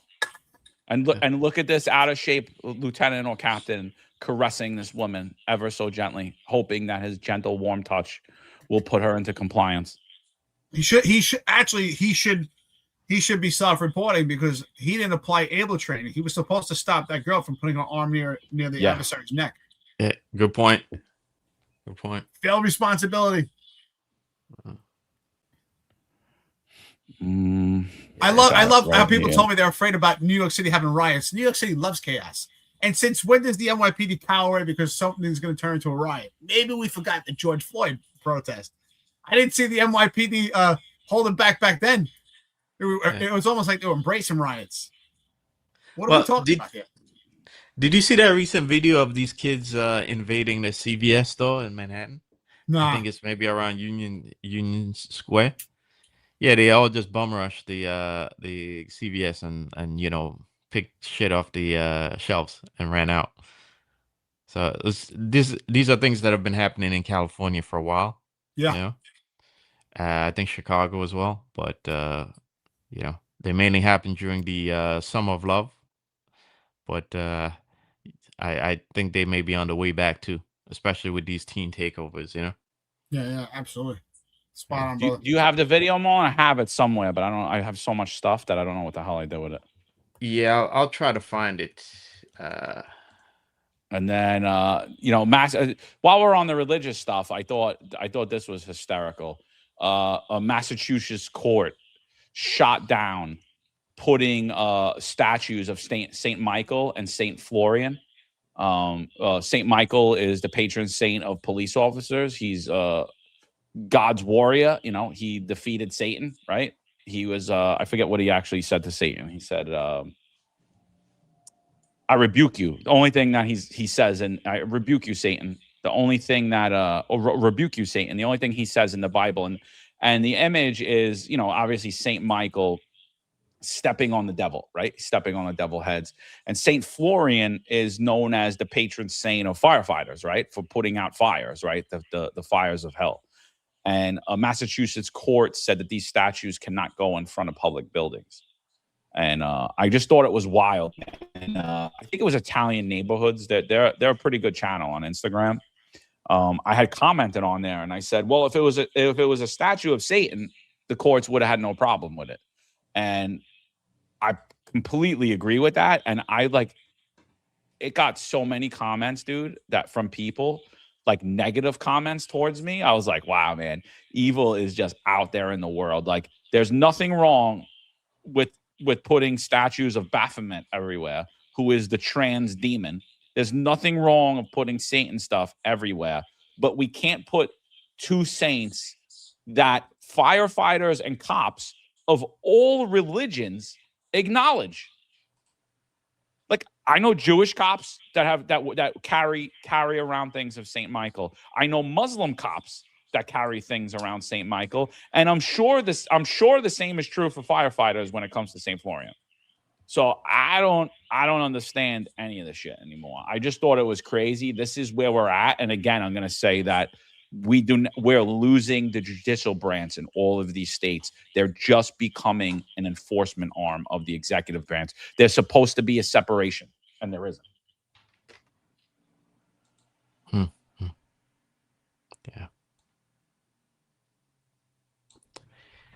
Yeah. Did you find that video or not? Yeah, I found it. I'm sharing it right now. Yeah. Let me see. I'll see if I can share it with this one. I won't have sound on this one, but I don't think we need sound anyway. But let me put it on. So this is the video. Oh, wait. Can you guys see it? No, make it big, dude. You can't play it like that. Yeah, it's weird. I can't hit the corner of the video. Yeah, right there. Hit the corner. Ah, see? The hell It's is not that? showing up. Yeah. I don't know why it's not showing up when I do that. All right. Yeah. All right. Let's just do the coffee and donuts. We're Sorry, almost at guys. 3 hours anyway. Yeah. Yeah, but that's them. You could see like a little bit of it, like just teens rushing in and just depleting it, the countess. And it's like, so they chased out all the mom and pop businesses. They'll chase out the big corporations, and then everybody will complain. And FYI, the link to donate to Omar's defense fund is in the link. And so. Well, I tell you what, if enough cops get arrested, we'll have to rename coffee and donuts to diaphragm and chokeholds, because there's going to be a lot of money need to be donated. I'm telling you right now, every cop is violating this law every time you're fighting with a violent, resistant perpetrator. There's no doubt about it. And if you're not, I don't know what the hell you're doing. I don't even know how you're trying to control that perpetrator. I don't know any other way. This idea of, rip their legs down, do this. Eventually, you're going to have to put pressure on the diaphragm. Or what is the diaphragm? That's what I want to know. I'm curious from you guys, or before we do this, and our listeners, really, what is a diaphragm? I don't know. Like what? Seriously, I don't know. What exactly is a diaphragm? Well, the department doesn't know either. That's why there's still no training. Yeah. Like, what is it? Seriously, not violate the diaphragm. No one can tell me that. I want to know from a doctor. Like, what's a diaphragm? Yeah. I would also like them to define the chokehold. What constitutes the chokehold? Yeah. When do you violate the law? Why are we not allowed to use it in scenarios when deadly physical force is authorized? Doesn't make any sense. None of it makes any sense, dude. Doesn't make any sense. But cops will find a way to justify it. So look, Monday, I think we should definitely get into what's happening in the DEA, and we should get through that. So Scott, get all your ducks in order. We're going to reach out. We're asking for a quote. We should definitely get into that, because that is just smiles. super weird, dude. Super weird what's happening. I understand why all the detectives are pissed. And all I got to say is, if I'm going to do anything shady, I'm going to probably do it in all of the other unions, not the one that has all the investigators in it. Because maybe today that shield's been muddied up, but you're going after retired guys, about 16,000 of them. A lot of them were or still are some of the best investigators we have in the entire globe. So if you do anything shady and you think you're going to cover your tracks and not put people's names on things, I hate to break the news to you, you know, you got a lot of guys that are a lot better investigators than we are. I know Marlon was a detective and a great one at that. But you got a lot more people there too. So, I mean, just based upon what we found, I think it's real weird. So, you know, we're going to definitely be talking about that. So, yeah, reach out, Scott. Let us know what your quote is, why you went with this company that was newly formed in June 9th of 2026.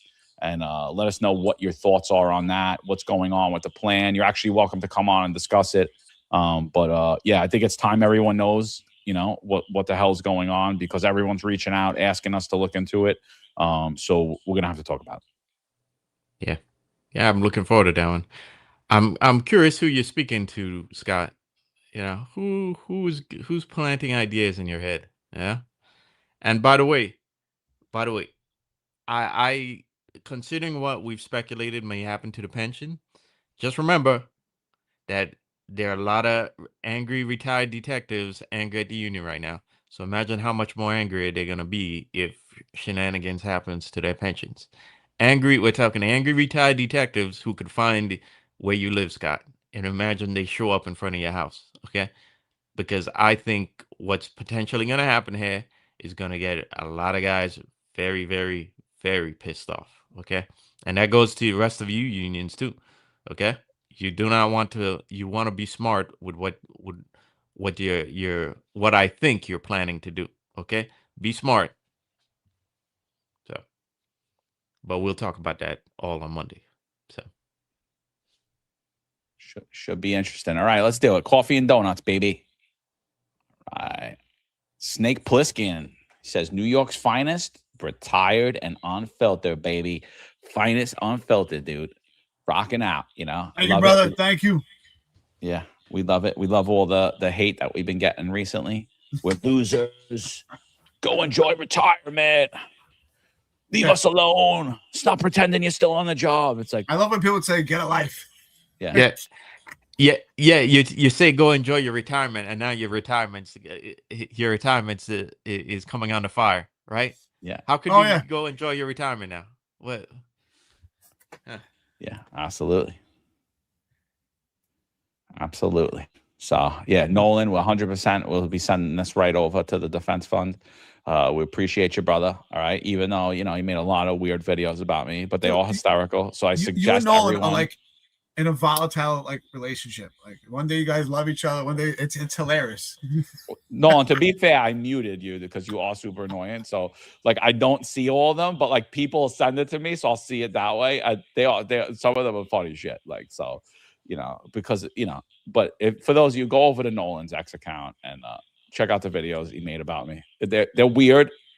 You know, it's definitely it puts the lotion on and skin vibes, you know, like freaks me out a little bit, but I definitely laughed my ass off. So that video of you with the long hair with you dancing these. Oh yeah, there's a couple of them, dude. There's like 4 or 5 of them. He beefed me up. He made me like a beefcake and like long hair. It was actually good. Oh, sorry. And he got a good song to it too. Yeah. Ants is sick.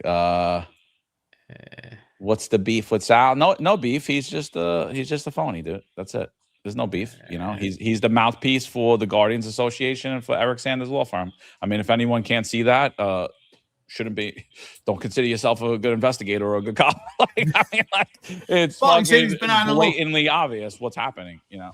He's been out of the loop with military, so thank you for the coffee and donuts, brother. But yeah, no beef. He's just no longer on this network. None of us watch his show. It's absolutely ridiculous. It's you know, he's bigger than us though, Mal, you know. Don't worry about it. Well, to be fair, I sometimes pop on, but like I said many times before, I got nothing. We'll call out when we disagree with him, and when we agree with him, we'll say it too. You know, so I fair got is nothing fair. to say to that kid. If you want to I see got nothing Sal, to say to that kid. I wouldn't waste a second of my time watching that kid's fucking show. You know, the only reason it's even palatable is because of us, and it's the only reason anyone even knows about his fucking show is because of us. Every single one of his followers is because of us. Like, so he go fuck himself, that kid. Honestly, he could go suck fucking Eric Sanders' dick and Jack and little Jack Stern too. Whatever the fuck his name is. Like, honestly, and go blow all the fucking Guardians, you fucking little faggot. boy Jack. Yeah. Yeah, so anyway. and like I said, you know, me and him could do a nice boxing match anytime, for profit, for charity, whatever.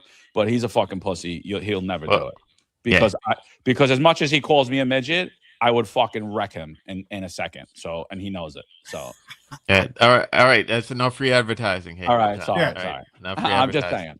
Okay. I'm just Sal saying. just got 300 subscribers today. I'm just saying. Fighting big guys, fighting big tall guys is easy. Like, especially when they just run. Oh my God. Big Hamza. The Eric Sanders firm thanks you. Kathy Hochul is the Broomhilda of politics, baby. And Big Hamza said, to be fair, because I called him out about the leg takedown comment that he made. He said he's talking about when there's multiple cops.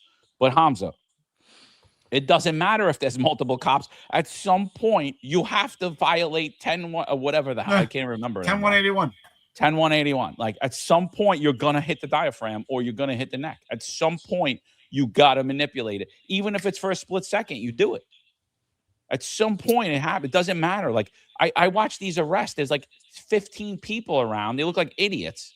I'm like, no one's guarding to make sure nobody comes in. No boss is controlling what's happening on the ground. And at some point, whether it's a split second or whether it's for longer than 22 seconds, the diaphragm law gets violated. There's no way around it. Someone violently resists, you're violating diaphragm law. Why? It's not fair. It makes no sense. Legally, it does not hold up. Constitutionally, it does not hold up. Only in the People's Republic of New York City does it hold up. Yeah, I don't understand this ideology. Like, oh, get him down to the ground, then we have all these cops. Great. What are all these cops going to do? You think they're just going to hold his arm? We saw several cops with that girl, including the lieutenant, and that didn't work either. So more cops doesn't necessarily make it better. In fact, I used to feel that sometimes I wanted less cops there because it just becomes more cops start tripping on each other. And yes, you will definitely violate. If you're going to grapple properly and get someone in a hold, you will violate the diaphragm law. You will. Absolutely. I'll bet on it.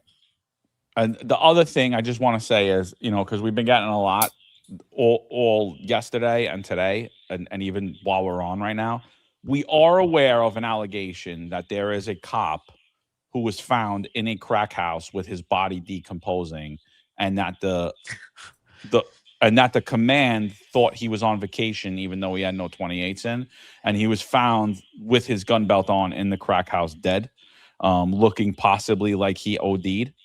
I don't know, bro. I haven't confirmed it yet. I mean, would I be lying if I said that I was not shocked at all?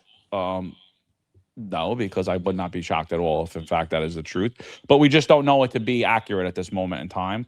But if, in fact, it turns out to be true, we'll let you know. We'll talk about it. I just don't like calling people out, especially dead people, with half facts from the peanut gallery that it's like going through chains and all this other shit. But that is the allegation currently, that there was an NYPD cop found inside a crack house in the projects with his gun belt on, with his body decomposing for over a month, and his command was completely unaware of it, and that they thought that he was running his time even though he had no 28s in. So would it shock me? No, because if I've spoken to many people, actually a conversation I had yesterday with somebody that knows the NYPD very well on the inside out and was trying to report a crime, what he had to deal with to get a simple crime reported, it wouldn't surprise me that there's a complete breakdown in accountability and accounting for personnel. So yeah, scary to think. If it's true, the CO should be immediately removed from the precinct, and so should a lot of other people. They should get what's known as highway therapy. So, and then you got to ask, what the hell's going on? What is going on in this day and age? So, you know, when we know more, we'll let you know. Yeah, So, wild. You know, I mean, would you welcome to be the shocked? Though? NYPD, Would either guys. you be shocked if it's true? No, it's every day. It's Jack in the Box. Every day I wake up and I'm like, what else is going to happen with the NYPD? There's no shock in there to me, but I think most likely this is going to come out true. It just seems like too absurd to actually just be just a rumor. Just it's so absurd. It's such a crazy story. I mean, it's pretty tough to make up a story like this. Yeah. Yeah. I mean, like, because it doesn't have to necessarily be that he was smoking crack, you know, but he could have died another way and that's it. Like, you know what I mean? But no one knew it. No one knew where he was for a month and they just assumed something without any 28s in. I mean, that's the scary part is that no one knew where he was. I mean, no sergeants, no lieutenants, no ICO, nobody, no captain, no CO, no XO, nobody knows. Nah, he's running his time, Mo. Any 28s in? Nah. All right. Next. Oh my God. Detective Nolan says special shout out to Johnny Dang 2.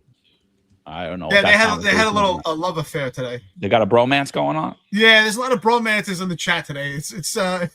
It's interactive, but there's definitely a lot of bromances. Me and Nolan got like a bromance too.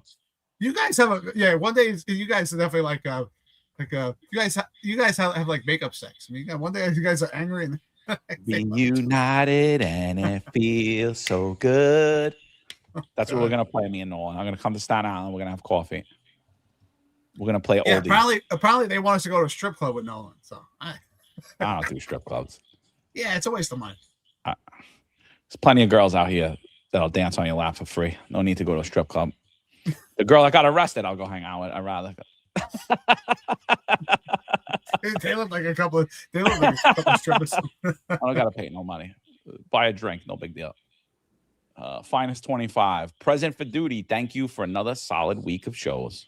I think next week we're gonna have some bangers come in. So we're definitely gonna be talking about mental health and suicide on Wednesday. We're gonna have a former NYPD sergeant on, talk about that as well. We're gonna go around. I personally think the industry is a grift. I know Eric thinks it's a grift. I know Marlon thinks it's a grift. We don't think it's actually been effective at helping the mental health. So let's see what from a person who's actually in the industry. Let's see what he says, So I think it should be a good conversation. Definitely stay tuned for Wednesday for that one. Monday, I think, is going to be a hell of a banger, though, So look for that. Hamza says, fair point, John. Yeah, I mean, that's it. I mean, like, that's the thing. It's always the takedown. But once the takedown's there and the dude's still flailing or the girl's still flailing, you have to control the upper body at some point.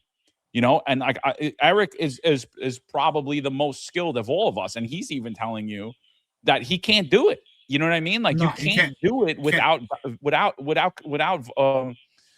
restricting the diaphragm or compressing the diaphragm, So, we're not trying to be dicks about it. Like, you know what I mean? And obviously we were joking about the video, but like, this is what we're not, but we're joking, but we're not joking.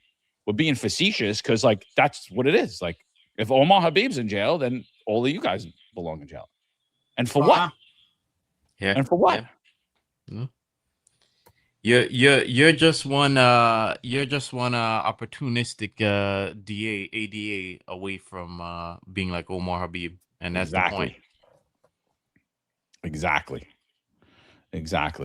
Chief Marino says, good show, man. Your chat board is becoming much more interactive with each other. By the way, I like that Nolan guy. Yeah. All right. Hey, bro, Nolan, I'm going to give you Chief Marino's number. You don't have to call me anymore.